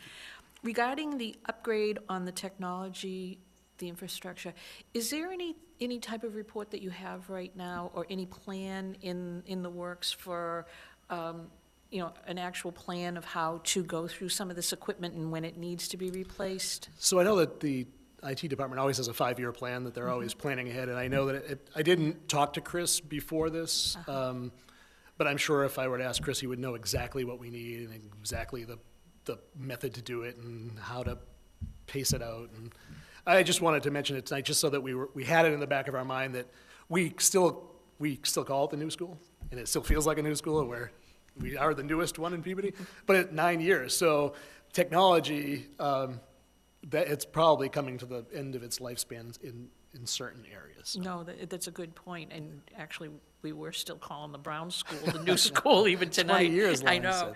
So it is a common issue for all of us. But yeah, it's really a good point that you made, that we need to look at that and be able to make some plans so that we can go forward and have have the resources ready to move forward in a really organized fashion, so that you'll be able to keep up with what's current and what you need. Okay. Regarding the CTE programs, is culinary the only thing we offer right now because we have a cooking classroom? Is that the only thing here? That matches to the, I mean, probably, yeah. I mean, our STEM classes, some of those would be, especially with the Project Lead the Way and doing more in terms of robotics. Right. I think the digital media piece wouldn't necessarily be CTE, but it would be something that might lead to kids studying that at the high school. But I think in terms of CTE, culinary is probably would be the most obvious connection. Yes. Right. Right. And I know at the 8th grade level there isn't a CTE classification on the funding or anything like that from the state. So we're using it, I think, right. Yes. The way that regular. The regular understanding, it's not the specific legal one. But I think that is a good idea. Do you still offer the program where the students repaired the computers? The START program, yes, it does. It still okay. exists, yep. Well, that's a good one right there. Yeah. All right. Well, thank you very much. Thank you. Thank you, Mrs. Dunn. Mr. Hockman? Thank you, Mr. Mayor. Thank you, Mr. Busey. It's always good seeing you. 9 years. I know. Wow. Wow. Doesn't seem like it, does it? It doesn't. But then again, I think, and not to date you, but you're the only principal left in the city that presented budget considerations at the Kylie for us, where we used to record those meetings on VHS tape, and it wasn't that long ago. So we've come a long way, but we're still far behind. We still have a long way to go. And just to keep with the rich baseball tradition that exists here in the Higgins, Mr. Busey, at one point, I don't know if he still is, was a patched umpire. Yeah, it's been a little while. It's been a little while. I used to run into Mr. Busey on baseball diamonds around the North Shore. Anyway. No, I never ran. I never ran Mr. Hockman. No. He's a very classy coach. In any event, I'm interested in this restructuring the paraprofessional support, and I'm wondering if maybe we can run that through Mr. Amico's subcommittee and talk about that in a lot more detail than we have the opportunity to at these budget meetings, because I think it's an interesting idea, not just for this building, but perhaps district-wide. It may be an area where we can we get a tremendous amount of support from paraprofessionals around the district, and I'm certainly grateful for the services that they provide. We may be able to better utilize paraprofessionals or some paraprofessionals in providing services to students. And I've been thinking about restructuring paraprofessionals for a while, and I'm glad you brought it up now, and hopefully we can explore that. So thanks for bringing it up. And with regard to the expanded equipment line, I think you said we increased it by 9,000? The supplies last year, Supplies yes, line. As far as the equipment, you know, if, again, when you talk to Dr. Vidal and you sit down in meetings, you know, put a reasonable number on that Right. so that we can, because you're right, I mean, it's 9 years, you know. A lot of material that were put into this building 9 years ago is no longer used. So, you know, we don't use DVDs anymore, for example, and there's probably a lot of DVD type Yeah, support I think around there. when we were designing this building and the technology that went into this building is still relatively current. We have the interactive projectors. We went that route instead of the smart boards themselves. So that has stayed pretty current, but the Promethean boards are the next thing. And Yeah. so there was the plan in talking to Chris when some of the projectors start to go, but we really haven't lost any of them yet, was that we would go to Promethean boards next. So, I mean, we have had those conversations, but we're not at the point where we've had to actually act on any of that yet. And I don't get to see you or talk to you as much as I used to, so I'll ask you something that's not budget related, if I may. Historically, we've had a trip to New York City, and when COVID occurred, we stopped that for obvious reasons, and then it was resurrected as a trip to Boston. Do we have plans to resume a trip to New York City? It would be great to do that at some point, yes. We're doing the Boston trip again this year. Yeah. For various reasons. I'm not sure New York is ready to welcome us yet. Okay. But it would be great to bring that back at some point. Yeah, I know at least one person fairly well who resides in my house who went to Boston last year and wished that the New York trip continued. So if we can see when or if that's possible to resume. Yeah. Thanks. Thank you, Mr. Hockman. Mr. Olympio? Thank you. Thank you, Mr. Busey, for all you do, and certainly echo Mr. Amico's sentiments about how the Higgins does prepare all the students for all different types of high schools, and they're really high school ready, and I just want to thank you and your staff for that. I'll certainly be meeting with Ms. Crompton in the next month or two, and we can certainly go over some of those special education considerations and certainly communicate that with the committee. So that's something that's on my radar for next year. Thank you. Thank you. Thank you, Mr. Olympio. Mr. Swanson? Thank you to Mr. Busey. Thank you for coming. Appreciate it. I'm gonna second what Mr. Amico, Mr. Olympio said. You're preparing our students, but you're also thinking how to keep growing them as well, introducing new programs, reshuffling your programs as well, which is pretty impressive. You're not sitting back on your heels and say, yeah, I'm doing a good job. So thank you very much for doing that. We've said it to the other schools as they come through. Yes, the school's only 9 years old, but please keep us informed on your facilities as well. Please make sure those are coming up. We want to make sure things that we haven't addressed, things that we're not taking care of, that they're on our budget, and that we're making sure that we stay ahead of any issues that might come up for you. So please make sure those are on your list. Well, thank you. Thank you as well. Great, thank you, Mr. Busey. Great presentation, as always, and I look forward to working with you for the rest of the budget season. Same here. And now we'd like to welcome Ms. Randall from the high school for our last and final school budget presentation. And of course, we'll have many more presentations coming up. Yes. All right, take it away.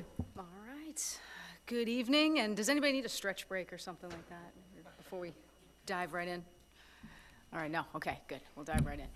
All right, well, thank you for having me tonight. I know my presentation was supposed to be a couple of weeks ago, so I'm lengthening this evening for you all, and I appreciate you rescheduling me to tonight. Thank you very much on that.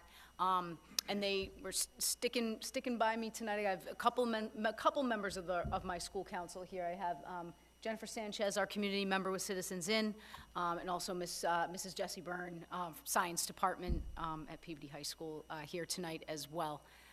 So thank you for coming, for both of you.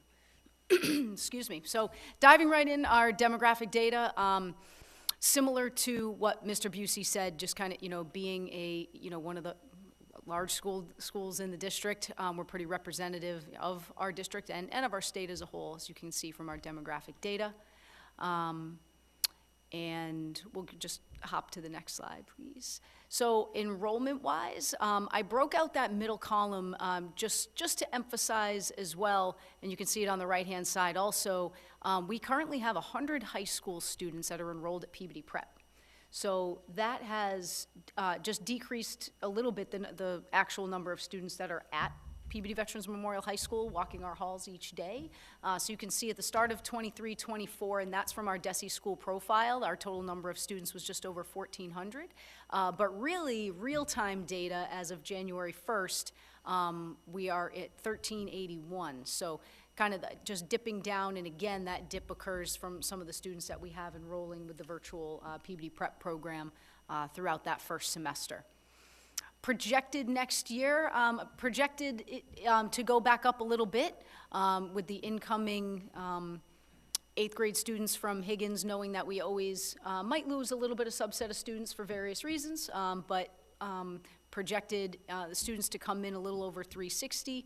And we always have a little bit of variance moving up across our grade levels for various purposes. It could be, could be students opting for Peabody Prep or opting to come back. It could be, based on credits earned. We could have some reclassification of students on grade levels. So it moves a little bit around, but that you can see our projected numbers for next year as well. All right, so as far as celebrations in our current initiatives, a little bit different. I was kind of thinking as I was watching a couple of the other presentations earlier tonight, which were wonderful, by the way. Nice job to my fellow principals there. But we have so much to celebrate at the high school, and I really had to limit this. In fact, Dr. Vidala said 4 slides. Ms. Randall.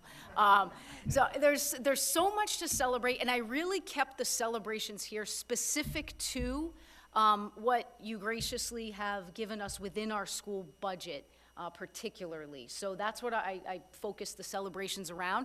So on this first slide, a little bit similar to Mr. Busey as well, our celebration in just our offerings of co-taught courses and pushing those in really over the course of last year and into this year.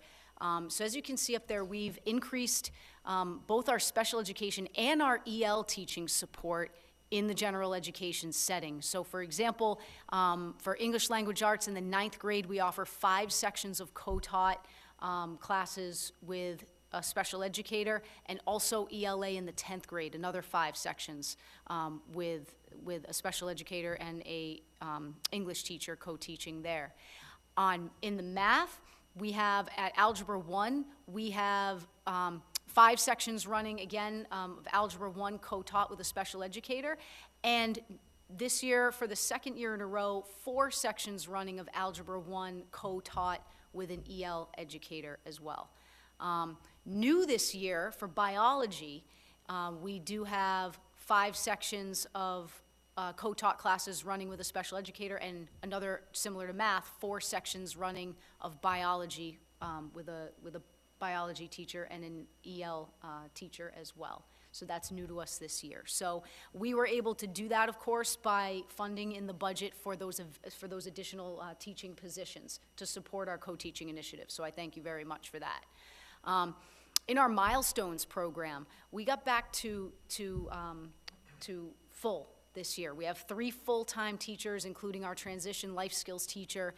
We were able to implement a brand new curriculum which allows students to access high school standards at appropriate access points. And again, that was due to our budget and having funded full staffing and allowing that implementation for new curriculum and specialized instruction and student supports. So again, thank you on that line. Continuing with some celebrations, again, specifically around what our budget has been able to do for us this year. Our science teachers, our art teachers, very specifically, thank you very much. Both of those budget lines were able to increase last year after having, since 2019, being depleted quite a bit. So those were able to bounce back a little bit last year. We really thank you for that. And this is, again, just a little snapshot of some of the celebrations here. This could have gone on for multiple slides just with these couple of departments. But we were able to have some new science equipment. It's more accurate, more durable. Labs able to go deeper for understanding, more data collection is just an example. Purchasing and replenishing new art supplies is providing individualized materials for students in all of our classes, and I highlighted a few of the particular ones where it's really made an impact, including our digital media, AP art classes, Art 1, 2, and 3, Advanced Photo, and Ceramics. And just by the titles of many of those courses, you can kind of maybe think about all the materials that it takes to really have a rich educational environment. Think of ceramics especially, some of that advanced photo. You have some pretty pricey items there, but because of that increase in budget line, they've been able to do some special things. So again, thank you for that.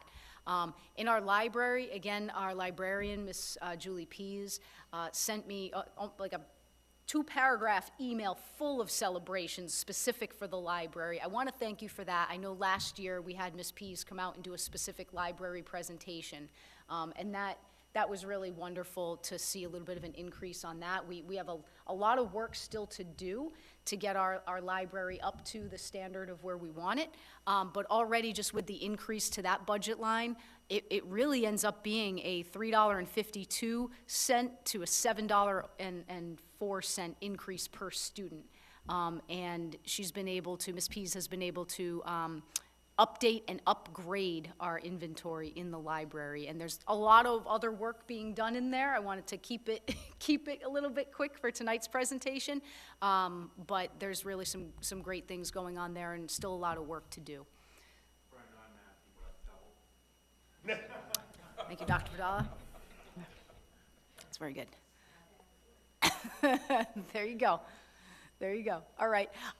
Okay, and then some of these initiatives also in celebrations around world language and communications in general. So we have a consulting relationship with an outfit by the name of Idioma. It's for our world language teachers and developing and implementing universal units and common curriculum that aligns to national standards, national ACTFL standards.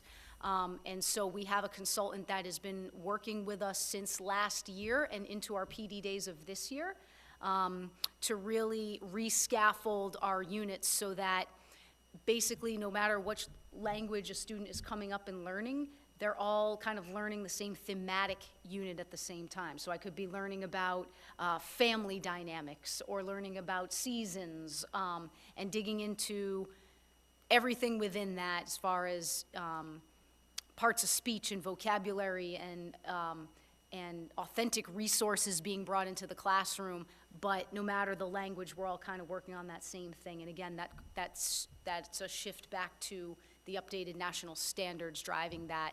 And so we're really trying to make some really great headway within our world language department with that consulting partnership. So again, we appreciate that funding for that consultancy.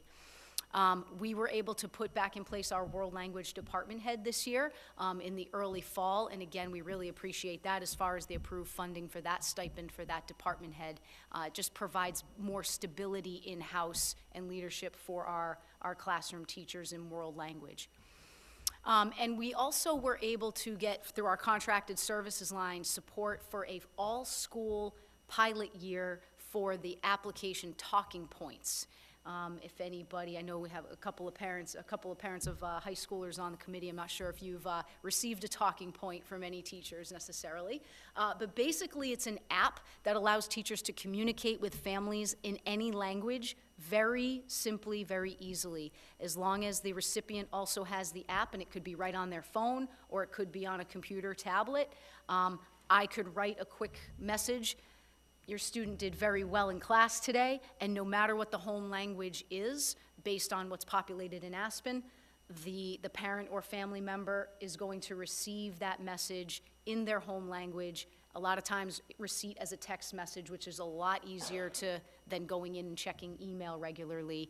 And then similarly back, they can type in whatever home language, and it's going to come back to the teacher in English.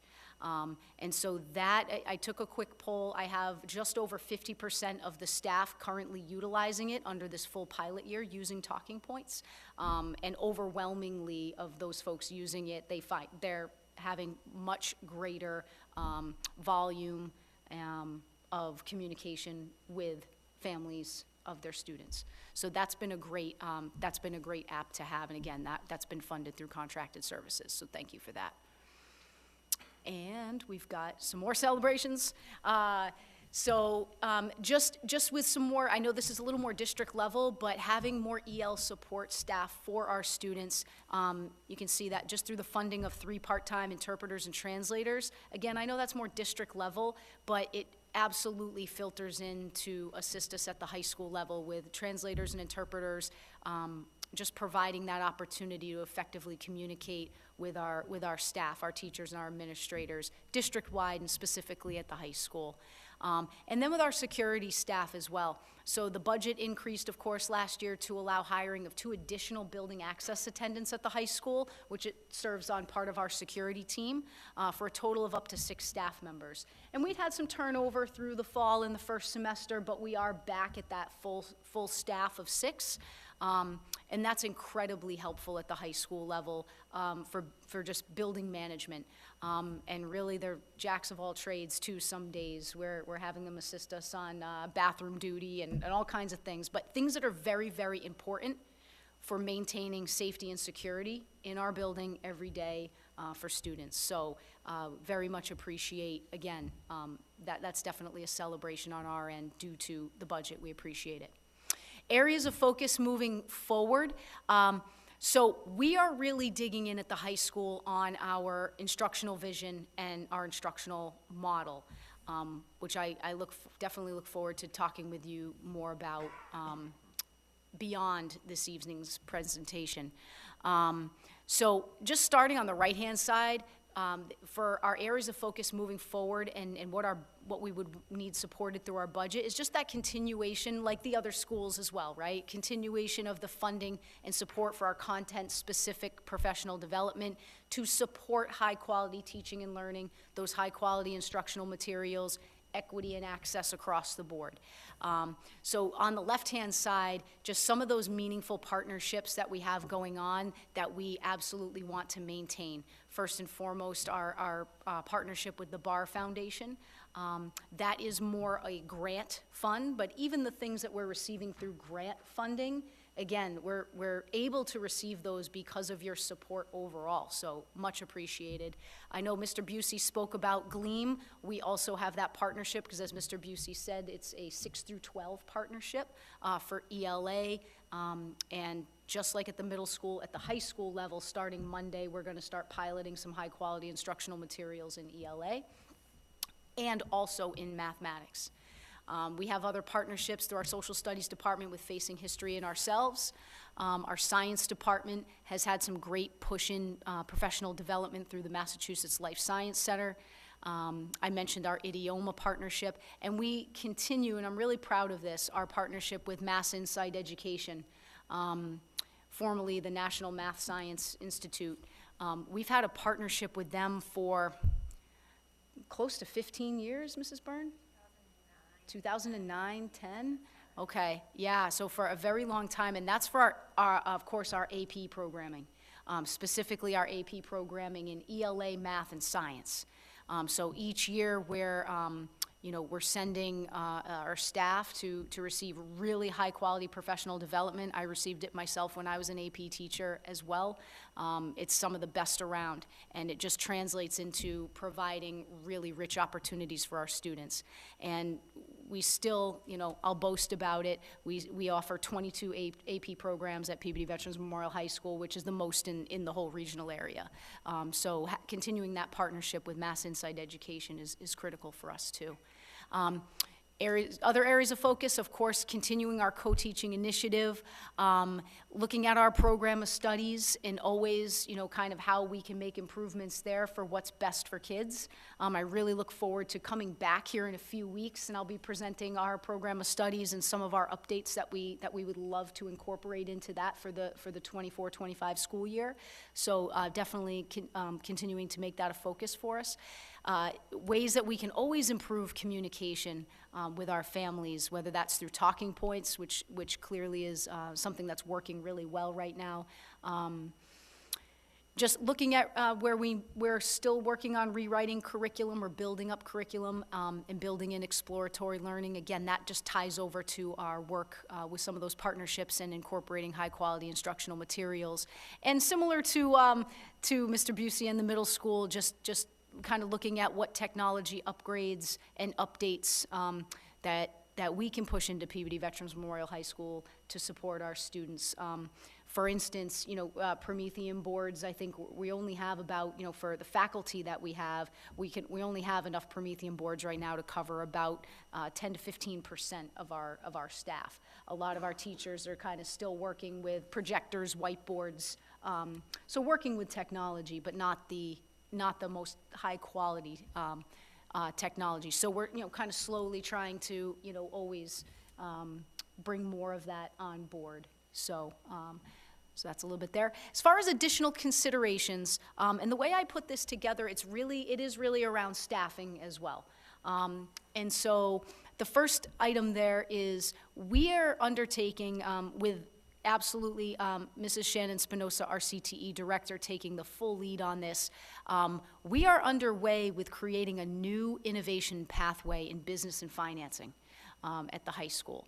So through our business department, we over the last several years, handful of years, through a couple of retirements, we had not replaced 2 of the 4 teachers who had left the department, again, over the last several years. We've still been able to maintain providing the same amount of electives in the business department to students. Our class sizes have definitely increased, however, again, due to the staffing shortening down a little bit, but student interest is still high. By now adding this a CTE innovation pathway in business and financing, it's going to require really bringing another staff member on board for business, because the new pathway is going to require 5.5 full teaching periods. It's the kind of pathway where members of the current business department, in conjunction with potentially members of other departments such as math, the math department, for example, like AP statistics could be a course that would be in alignment with the pathway. And of course, we do have a couple of AP statistics teachers in the math department that may teach that course. But even still, for the majority of courses that would be required for that pathway in business, it would require bringing another teacher on board there. So that's just a consideration for moving forward with that pathway. As far as our EL support, and I put some data up there as well, and this is similar to some of the principals who presented tonight ahead of me. I labeled it as EL academic support, but really, as you can see there too, we have students that enroll in Peabody Public Schools across the district after the school year has already begun, and they face substantial challenges, not just academically, but just even with just acclimating to the classroom, acclimating to their school, social, emotional, challenges that may be coming along, based on just not having the same language, just having the same ability to communicate effectively too. And so as you can see there as well, Mr. Busey alluded to this as well, some enrollments at Peabody High School, as of our January access testing, as you can see from 3 years ago, we've about doubled with our EL numbers, from 89 students in 2021 to 172 just as far as this January. So we have more students. Our staff does a phenomenal job. We have a wonderful ESL department at Peabody High School. Like I said, we are pushing in and creating more co-taught experiences for our EL students. And I put there as well, as you can see, an additional staff member or members to help support our EL students at the high school, and maybe even a standalone department head for EL. Right now, and it was a few slides ago, I noted that we were able to bring back our world language department head this year for support of our teachers and our students for our world language program. Right now, it's technically world language / EL. But there is such great need for both of those independent departments. And we do have, of course, we have a wonderful EL district-based director, but as far as kind of that in-house support, what we're seeing and what the numbers are lending itself to, we would like to explore that possibility of even breaking those two departments a little bit apart and having, world languages a little bit standalone now from our ESL. And I think there's just one more slide here. As far as potential new staff, something we'd really feel a need for and would like to explore is bringing on an additional student adjustment counselor. And if we do that, we would love to have one per grade level. I'll credit the middle school success in the model that they have with an adjustment counselor for grades 6, 7, and 8. We currently have 3 at the high school. By bringing on a 4th, similarly to the way we brought on a 4th dean at the high school for our administrative team, so 1 dean per grade that follows the grade along up through freshman year, up through senior year, having a student adjustment counselor to be right there aligned with the dean that would follow the students up through the grade levels as well. It's different from guidance counseling. Of course, our guidance counselors are fabulous. They are assigned to students more alphabetically. That way we can keep siblings together and whatnot whenever possible across the grade levels. Of course, they are of course doing some SEL counseling as well. They're guidance counselors, but they're doing, college and career planning. They're doing scheduling.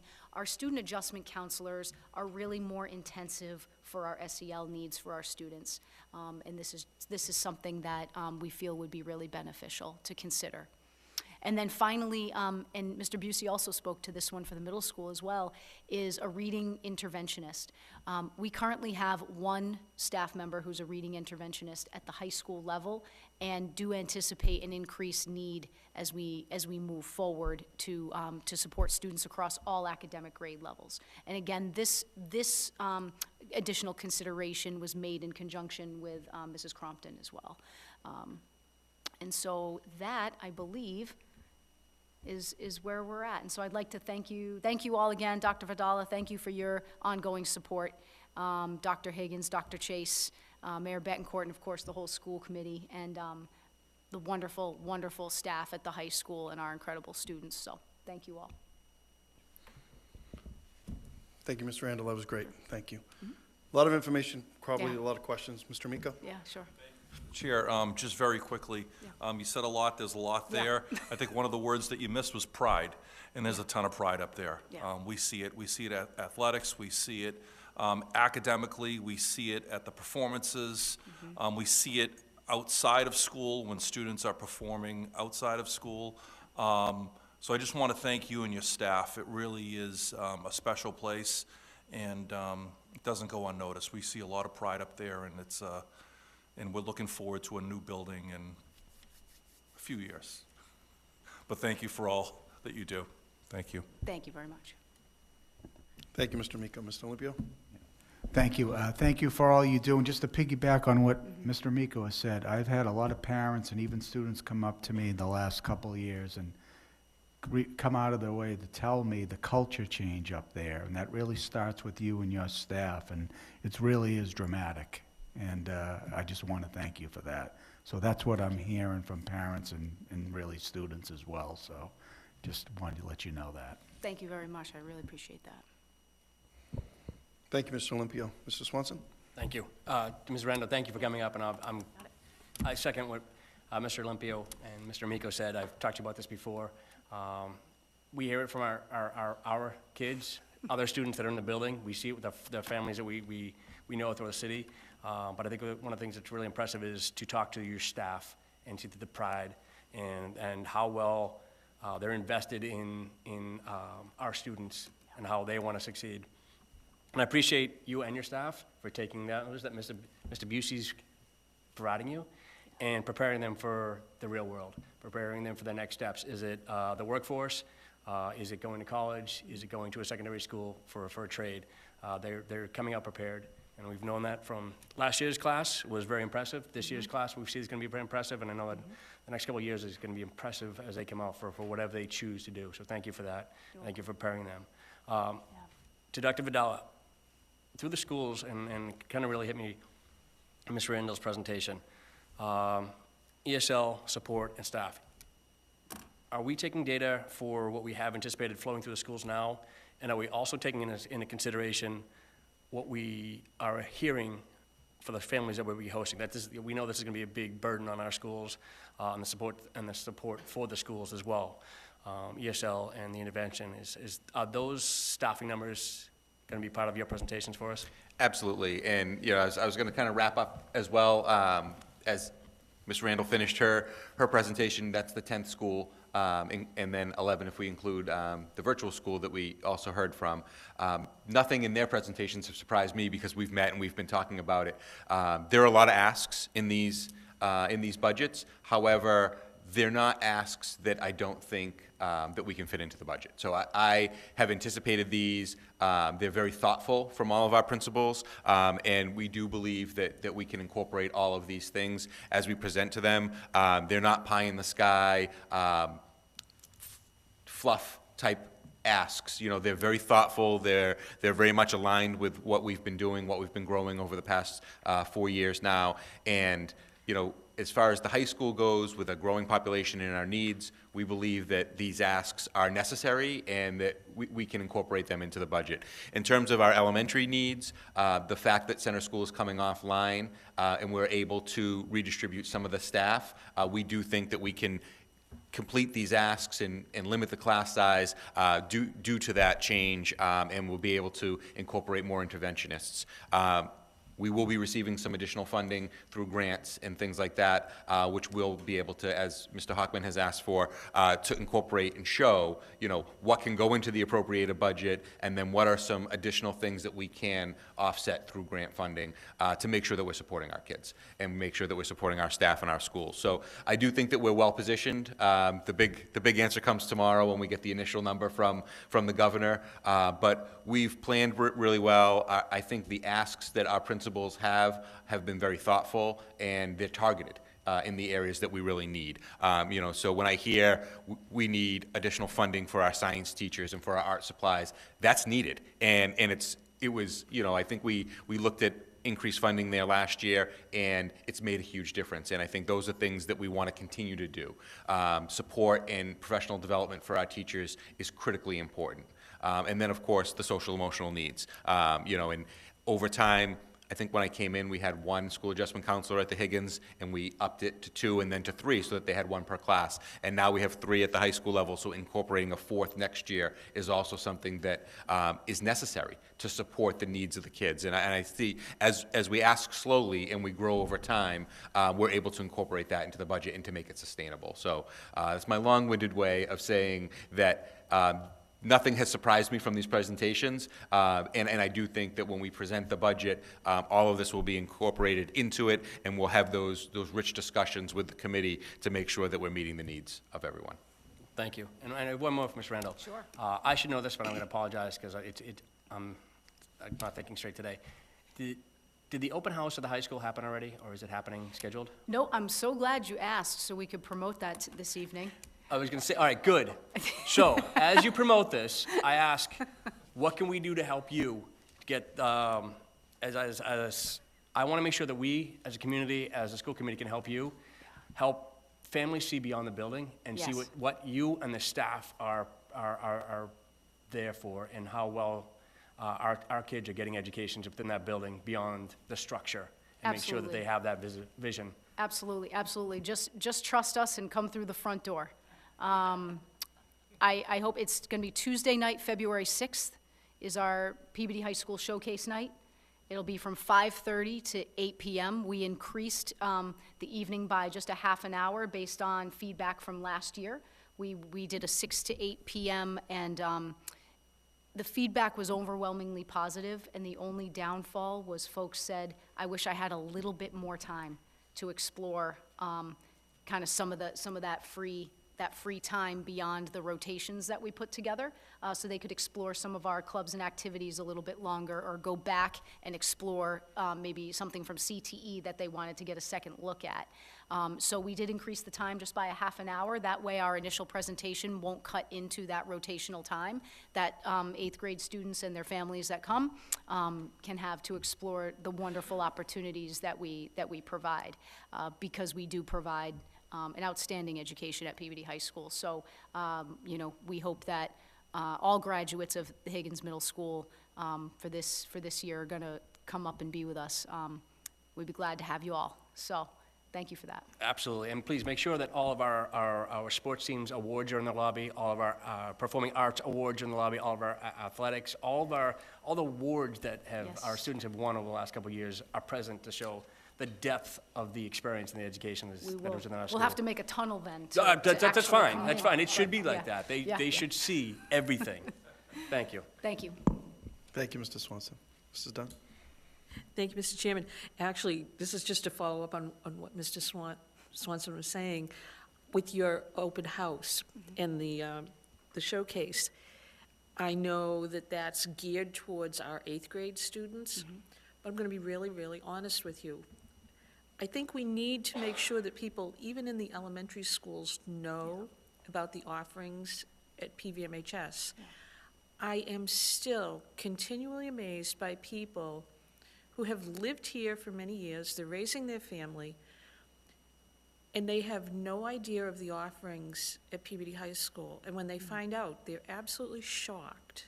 And many of them change their mind and send their children on to the high school. But those conversations are happening with people whose children are in elementary school. And I really do think we need to get the word out, the good news out, about our schools, and especially about what's offered at Peabody High, because people are making up their mind when, you know, the kids are going to kindergarten, and it still surprises me how many people don't know about what we offer and how absolutely phenomenal the offerings are for the classwork, for the opportunities for our students. It's really a very, very good school. They will get a very solid education there. People just don't understand. They just don't know about it. So if there is some way to get that word out to all of our parents, I think we need to do it. Not necessarily about the showcase. I understand that focus, but it's an ongoing project that we really need to do, because that's going to help us in the long run to let people know what's going on. I appreciate that, and I'm open to, and I'd be happy to run like a larger community night. I'm signing the faculty up for things. But running a larger community night, I would be all 100% on board for. Just, any opportunity I have to showcase what we do inside the walls of Peabody High School and what we can offer students, and celebrate not only what students are doing during the course of the year, but what our alumni are doing. Oh, yeah, that's huge. What our alumni are doing, outstanding things. And that's just, again, it's a credit to the staff, it's a credit to the whole Peabody High School family and what we do every day, so, thank you. That's true. Thank you. On your presentation, I had one question.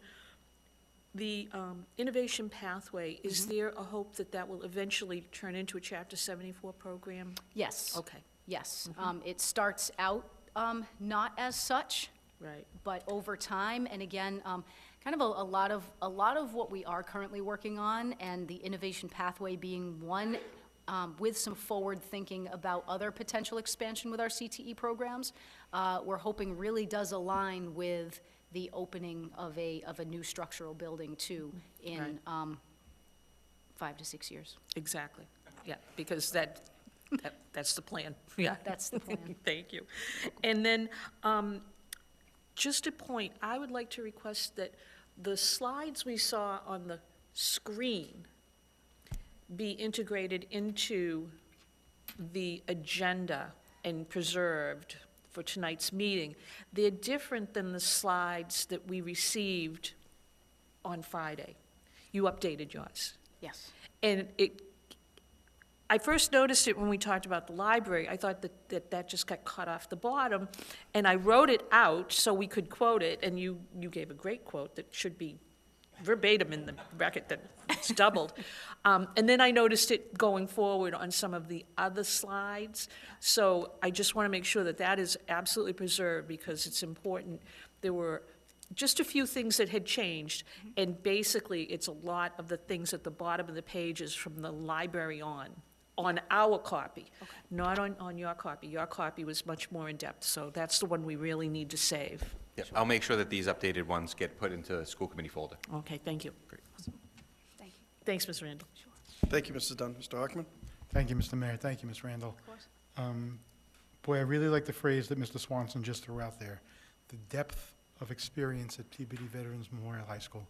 And that's really what Ms. Dunn was talking about and what we talk about quite a bit but doesn't get out there enough. And some of us, since you've been, since your tenure as principal at Peabody High, some of us have kids that are there, and we see it every day. I'll speak for my own student who's a freshman who didn't have the greatest experience here at the Higgins and struggled through COVID and isolation and a whole bunch of other stuff, and she's killing it. Yeah. She really is, and academically is having the best academic year she's had in her life. Socially, participating in extracurriculars, and that's what the depth, part of what the depth of the experience of Peabody High is, and I'm going to give you a lot of credit for that because of the culture and the morale that exists in that school that didn't exist with your predecessor, could be quite frank. And you're stepping in, really changed the culture of that school back to, moving back to what that used to be when Mr. Olympio and Mr. Betancourt and others attended that school. There's a sense of pride that exists in that building. You feel it walking in. I see staff members here with you tonight. I talk to staff members on a fairly regular basis in your building who were staff members for a long time that are really happy to be at work again. And they didn't have that feeling in the recent past. So it flows from you and your leadership style and the qualities that you bring. You do have a talented staff there. You have an extremely talented staff. You have talented kids there too, and it's expressed in the things that we see that Mr. Swanson was talking about with athletic awards and art and music performances, but it also does get reflected in those AP, not just offerings, but the results on AP exams and the number of kids that are able to participate in academics. There's a lot of academic talent in that building too. So I'm not going to move too much further onto this. In our history, we would normally, when I first started on this committee, when we videoed by VHS, we would get department heads here also talking to us about budget considerations, and we don't do that anymore, thankfully. It was a painful, arduous process. But one thing I did want to talk to you and Mr. Busey about, because it really affects the two of you, is the music department. And I've talked to both Mr. Jones and Mr. Simmons about this. I'd really like to see the reintroduction of strings. We don't teach strings. And I'd like to see, and it hit me a few years ago when Fiddler on the Roof was performed at Peabody High, which was a wonderful, wonderful performance and such a dynamic musical. And the orchestra pit didn't have any students in it. So the two things I'd like to see, and I don't know if it's Dr. Vidala or you or Mr. Mr. Busey, or maybe the three of you collaborate, and maybe Mr. Swanson through his subcommittee, reintroduction of strings and reintroduction of student orchestra. Let them make mistakes. The music doesn't have to be perfect, right? The musical isn't perfect. The drama isn't perfect. It's the best that our students are able to perform, but it's students performing and learning and growing. And it disheartens me when I go to those musicals in particular and I see, I don't know if we're calling them professionals, adults, non-students, performing the music, the instrumental portion of the music. So I'd like to be able to see that, and if we can somehow introduce that. And I realize that there may be some components of that music that's beyond what we offer, which is why I'm suggesting that we reintroduce strings, and perhaps we can get there. I don't think it's going to happen tomorrow. It may take a few years, but maybe by the time we open up a new building, and we can see an all-student performance, both above and below. Thank you. Thanks for the feedback. Thank you, Mr. Hockman. Mrs. Dunn? Mark your calendar. I agree with Mr. Hockman. Absolutely. We are one of the few large high schools in this area without an orchestra. And it's something that our students who do perform with string instruments have to go elsewhere. They join other orchestras, they take outside lessons, and they do perform. And they feel really, if you talk to the students that do that, and I can put you in touch with some of them, they feel really bad that they couldn't do anything in school. This has been a 45-year problem. And it really is time now to look at it, because as we go forward with a new high school, there may be considerations that need to be made for the string instruments to have specific classroom requirements, or for the stage, or for the performing arts wing that may need to be addressed. And I think we should look into it, because this is the time. String instruments are very important, and there can be some great benefits to offering that to our students. So, yes, I agree with Mr. Hockman wholeheartedly. I'm sure Mr. Simmons would say, challenge accepted. I'm sure he will say that, yes. Great. Well, thank you, Ms. Randall. Great job. Thank you. Very much. Absolutely. Mr. Mayor, can we take 2 minutes? 2 minutes? Yeah. Sure.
right, why don't we, Dr. Vidal has a couple more items for superintendent's report, and turn it over to you.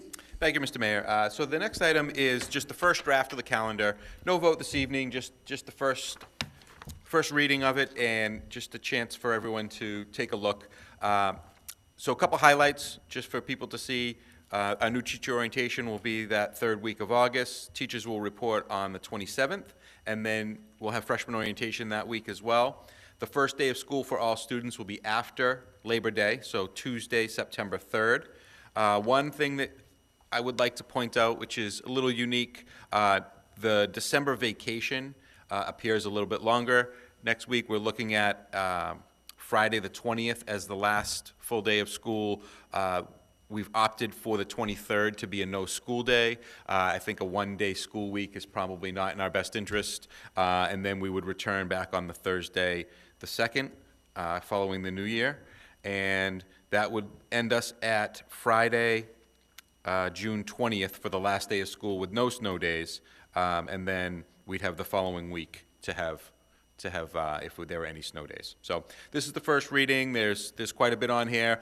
We have shared it with the union. The union doesn't see any issues with it, but please take a look at it, and we'll look at this and probably bring it to a vote at one of the next committee meetings. But happy to answer any questions if you have them now, or we can do that over the regular course of business.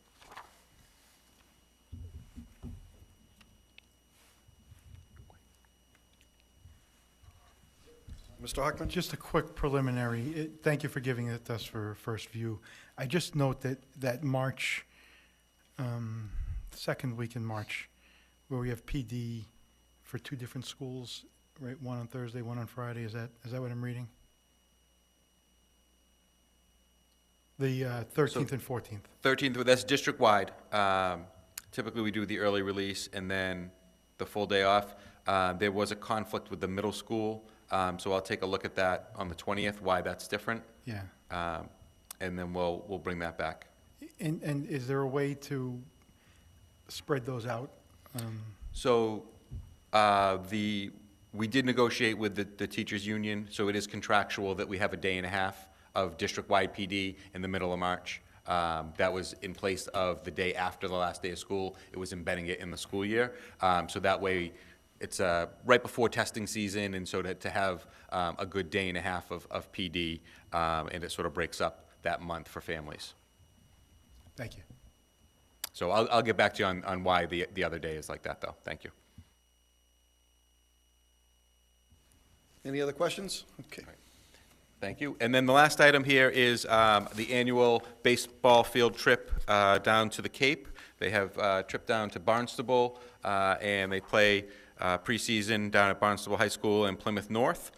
So this, you'll see in your packet that we have the trip, and there is a letter from our head baseball coach, Mark Betancourt. It talks a little bit about the annual trip that they have, the supervision of the kids and the assistant coaches and the parents that will be attending, and all of their accommodations and things like that. So for this, we would require school committee approval for the overnight field trip. And if there's any questions, I'm happy to answer those, or we can entertain a motion to approve this field trip. Motion to approve. Second. Okay, thank you. Further motion for approval by Mr. Hockman, seconded by Mrs. Dunn. All in favor? No? Roll call vote, please. Mr. Hockman. Yes. Mr. Swanson. Yes. Mrs. Dunn. Yes. Mr. Olympia. Yes. Yes. Thank you very much. That concludes the superintendent's report. Okay, thank you, Dr. Vidala. I'd like to just go back. We did have one item, continued business. Mrs. Dunn, anything to report on the MSBA Welch School project? Tomorrow, there will be the weekly OAC meeting, at which time the punch list should be presented hopefully in final form, with many of the items that have been noted by the architects being repaired and taken care of. These are minor things. They're minor things. Also, just so that you know, the ongoing issue of the roof at the Welch, we have received a report with several recommendations from the architects regarding plans on how to repair the roof. Those have been presented to the mayor, and the mayor, Dr. Vidala, and staff have been going over that list, and a decision will be made about how to proceed with that portion of the Welch School. It is not part of the project, but it's a necessary part to make sure that the building is watertight. So that's ongoing. I think we would always include it in this discussion, but it is separate from the MSBA authorized work that's being done on the school. So you'll hear more about that, I would say, in a couple of weeks after decision has been made about exactly which plan will work best for the issues on the roof. Thank you, Mrs. Dunn. Any questions? Okay. Public participation. Is there anyone in the audience today that would like to come forward and speak? The microphone is open. Seeing no one, do we have anybody looking to join us remotely? Seeing no one online. Okay. Next, we'll go to written communications. We do have 3 written communications today. The varsity baseball field trip, which we just voted on. We have policies BEDB, BDE, and BEDH for second reading, and policies BBBA, BBBB, and BIA for first reading. Motion to receive all written communications. Second. Okay. Thank you. For the motion to receive the 3 written communications this evening, motion made by Mr. Hockman, seconded by Mrs. Dunn. All in favor? That's a unanimous vote to approve that. Thank you. Subcommittee reports. We can run through those items here. Subcommittee, first one, education. Mr. Miko? Thank you. Through the chair to the committee. We heard from a lot of our principals tonight, and I just want to thank them all for presenting. And I'll be scheduling a meeting with Dr. Chase and Mr. Hockman in regards to some of the items that we saw here tonight in our previous meeting as well. And Dr. Chase will be able to help us out, hopefully. Thank you. Thank you, Mr. Miko. Finance, Mr. Olympio? Yes, thank you. I am looking to schedule a finance subcommittee meeting next Tuesday at 4:30 at the Higgins to kind of go over some budget issues with Mr. Rittman. And yeah, that's about it. Yeah. Thank you. School safety? Nothing new to report. Okay. Athletics and wellness? We are killing it. We are absolutely killing it in this winter season. Boys finished second in the state relays over the weekend, I think. The boys basketball team is killing it. The girls basketball team is killing it. Girls hockey team is spectacular.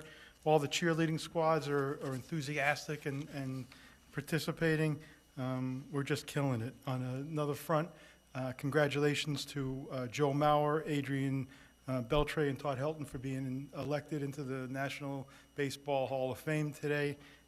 And on a more serious note, and it's before our next meeting, so I'd like to bring it up today. January 31 would have been Jackie Robinson's 105th birthday. Jackie Robinson is an instrumental figure in not only baseball in the United States of America, but in social justice. And as we kick off Black History Month in February, we should all keep Jackie Robinson in our minds and read about him and teach about him and learn about him. Thank you. All right, that was the best report so far.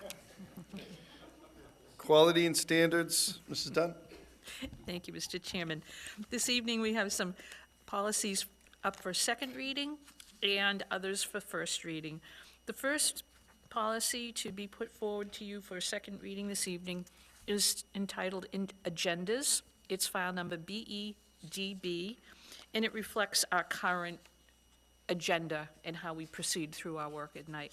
So I would like to make a motion that agendas, file BEDB, be approved for second reading. So moved. Second. Thank you, Mrs. Dunn. You've heard the motion by Mr. Swanson, seconded by Mr. Amico. Roll call vote, please. Mr. Hoffman? Yes. Mr. Swanson? Yes. Mrs. Dunn? Yes. Mr. Olympio? Yes. Mr. Miko? Yes. Okay, thank you.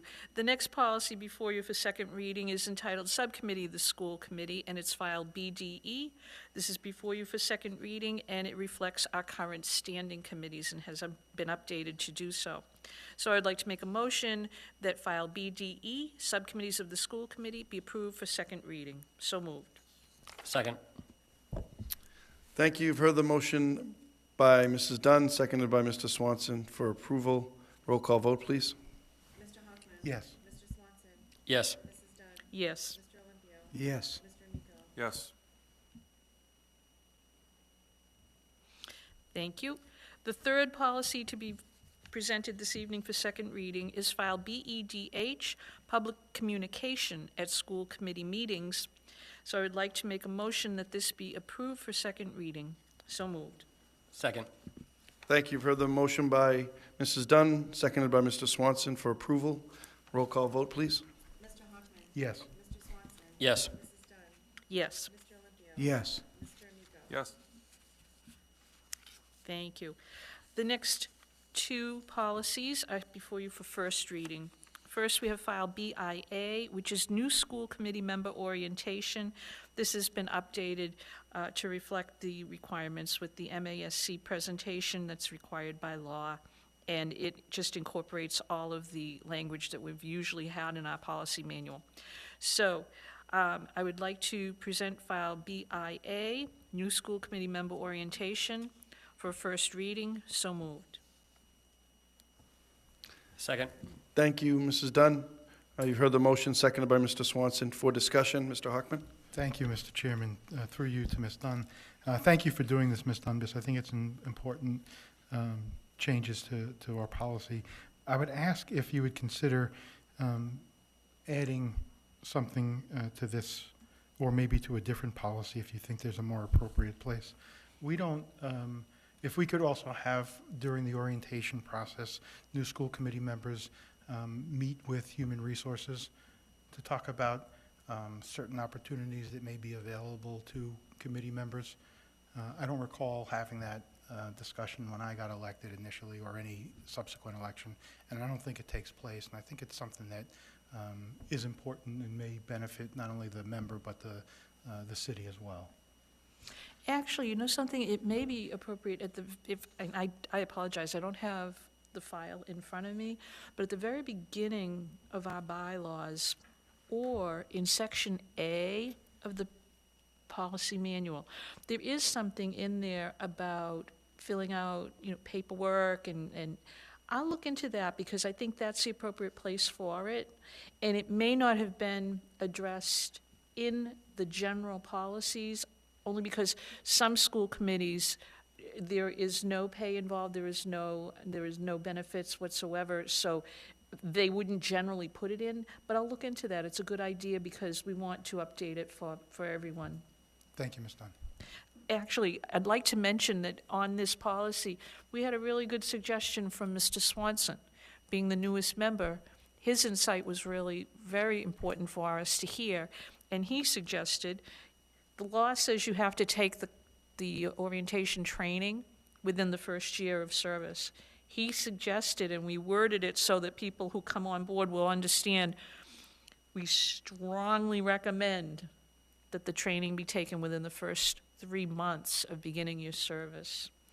So being able to have that kind of insight is good, and the one about going to human resources is another good one, and I think that does belong in the appropriate place in the policy manual. So I'll definitely look in and put it, bring that forward. Thank you. Okay, so we do have a motion in front of us, still discussion. Did you want to add anything, Mr. Swanson? Okay. Roll call vote for approval, please. Mr. Hoffman. Yes. Mr. Swanson. Yes. Mrs. Dunn. Yes. Mr. Olympio. Yes. Yes. Thank you. And now the final policy for this evening is file BBBA/BBBB, School Committee Member Qualification and Oath of Office. This, again, has just been updated. This conforms with our charter and the language required by Massachusetts law for anyone to be eligible to serve on a school committee. So I bring it to you this evening for first reading, and so moved. Second. Thank you. You've heard the motion by Mrs. Dunn, seconded by Mr. Swanson for approval. Roll call vote, please. Mr. Hoffman. Yes. Mr. Swanson. Yes. Mrs. Dunn. Yes. Mr. Olympio. Yes. Mr. Amico. Yes. Great, thank you, Mrs. Dunn. Thank you. And the goal was to finish all of Section B by tonight and have our bylaws ready to approve. And unfortunately, there's one small group of policies under Section B that needed some updating. We talked about it, and I just couldn't bring it forward this evening to get it ready in time. That'll be on our next agenda, and then we'll be done with B. And then we have the rest of the alphabet to go through. Thank you. Okay, parent and student advisory boards? Oh, thank you. Parent Advisory Board meeting is tomorrow evening at 7 here in the Higgins at room 137. We have a guest speaker, Karen McGovern, will be coming as representative of the Peabody Ed Foundation. The Peabody Ed Foundation is reaching out. They'd like some parent input about social and emotional needs and programs that parents might like to see, and that the Peabody Ed Foundation hopefully we'll be able to support. So it should be a very good meeting. We'll go over a few items that had come up in other meetings as well, but it's tomorrow evening at 7 here in room 133. Great, thank you, Mrs. Dunn. Building and grounds, Mr. Hockman? Thank you, Mr. Mayor. We haven't had a chance to meet yet, although we will be meeting within the next week or so. As you've heard through all the school presentations, buildings in our district are aging. And with aging buildings come needs, and we did appropriate $400,000 in this year's budget for maintenance of the buildings. I'm hoping that we're going to support a similar measure in the upcoming budget, even though it's going to probably be, well, hopefully not as difficult as I'm anticipating. One of the things that I think that we need to address at this point, and it's been about 8 years or so, maybe less, 6 years. We used to have custodians and tradespeople within our budget. And through processes that we went through, custodians and tradespeople are now on the city side of the budget. And I recall when, early in Mayor Betancourt's tenure, he put forward a hierarchy, a structural hierarchy of responsibilities and supervisors and responsible parties, and that seemed to be a pilot for a while. And my opinion, and I'm speaking for myself only here, is that may not be working as efficiently and effectively as possible. And I don't know that that's due to anybody's fault. I think part of the problem is that we don't have enough tradespeople working for us. What we wound up doing is transferring the people, the individuals, to the city side of the budget, and increased, it seemed to me, their responsibilities to not just school buildings, but also to municipal buildings, without being able to increase the number of FTEs. And I don't think that that's the city's fault or the school department's fault either. I think that there are openings that have been available for an extended period of time that just haven't been filled. I think it's something that we really need to focus on this budget cycle. Not only the structure of where these individuals lie in terms of bargaining units and who they report to, but also increasing the number of people that perform these functions. We're going to continue to see, what seems like a small, Ms. Sullivan was here earlier, Principal Sullivan, talking about leaky, running toilets, which seems, in the grand scheme of things, not, the biggest deal, but in reality, we should be on some sort of maintenance cycle where those guts, if you will, what did we call it, Ms. Dunn? Flushometers? Maybe they need to be replaced every 5 years or 8 years or 10 years so that they're not problems. We're not reacting to these issues. And I think that was the vision that the mayor had when he introduced this plan, which I thought I was able to support at that time, and I thought it was a good plan.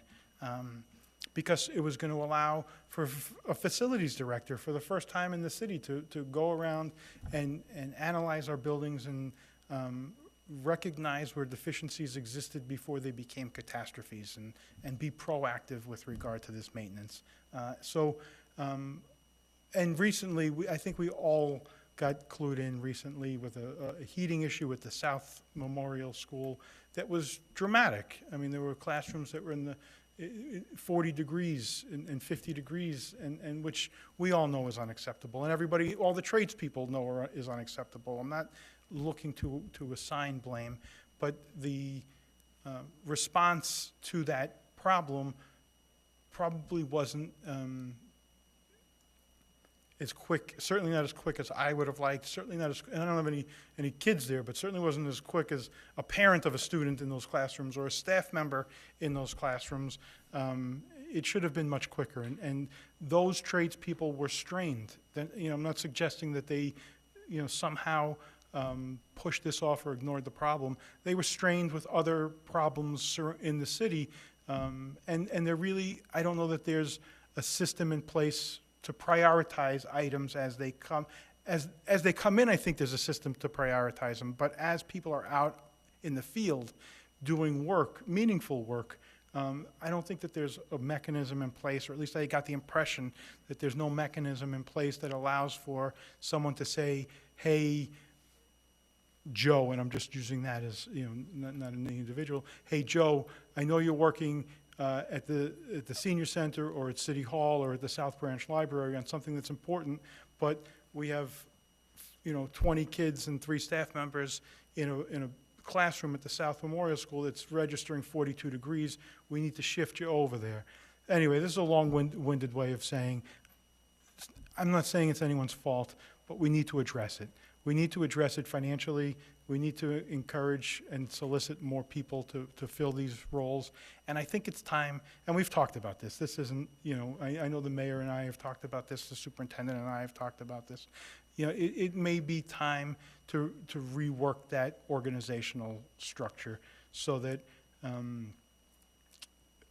there are tradespeople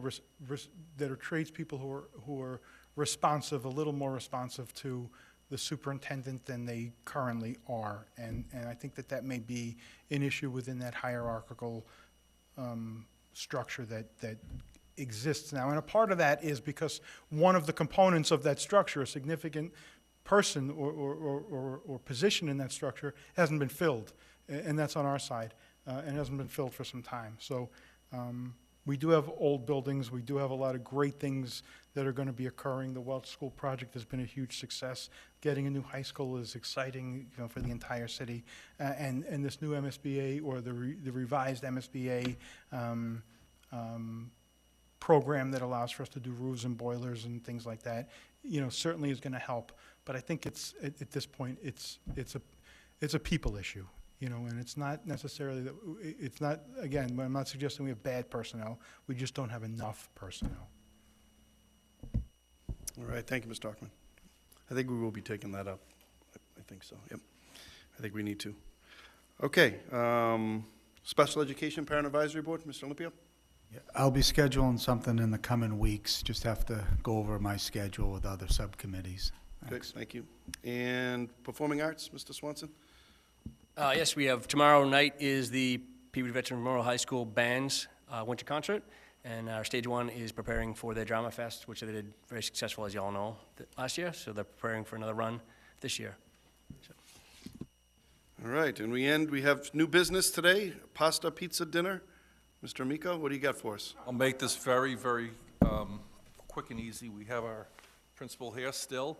So we talked about Pride earlier. We're bringing back a tradition. So on March 23rd, over at the Terigian Senior Center, I believe it's 5 to 8 p.m. March 23rd, yes, it's a Saturday, 5 to 8. We have a great group of senior parents and students who will be volunteering. We have different groups of parents who are we're going to be fundraising, and we'll be serving pasta and pizza that night, dessert, and we'll be selling tickets at the door. We'll be selling tickets online. We'll be looking for community donations. We'll be looking for elected officials to donate. It'll be a great event, and a lot of all that money that we raise will be going to senior events, and these students deserve it. This is the first group that came in during the COVID years. They're all graduating now, and we thought it'd be a great thing to bring back this tradition that goes back many years with some great people, great Peabodyites who ran this particular tradition and this event when their kids were in high school. So we're bringing it back. Mr. Swanson is in charge of PR and fundraising and advertising, so he'll be giving you a call. So we'd like some donations, we'd like some support, and we'd like to send off these senior students with a Peabody goodbye, because they'll be off to doing great things. Through the chair, Mr. Swanson, do you have anything else to add? No, I appreciate you providing the information on this. As you said, to be honest, we've heard a lot about this in the past and how successful it's been. I think Joe and I have taken this, Mr. Miko and I have taken this up as a challenge. We can do better than the past. We can raise more than those in the past. We're going to need community support. We're going to need business to help us out with support. And so we'll be knocking on doors, and we would really appreciate helping our students, and then kicking this off for our classes, the 2024, and those in the future as well. Get this back on the roadmap and keep it moving forward. Yep, good stuff. Thank you. That's great. Through the chair, could I ask Ms. Randall, did you want to speak on something? Did you want to add to anything, or? She asked me if the meatballs were going to be baked or dropped. Well, Ms. Randall will be on board with us as well. She's looking forward to it. Yep. Yeah, I mean, this, like you said, historically, this was just such a huge fundraiser, and thank you for promoting it and supporting it to bring it back to this class. Great. Excellent. All right, that's a good way to end a meeting. And we will, our next meeting is Tuesday, February 13th, right here as always at the Higgins Middle School Library.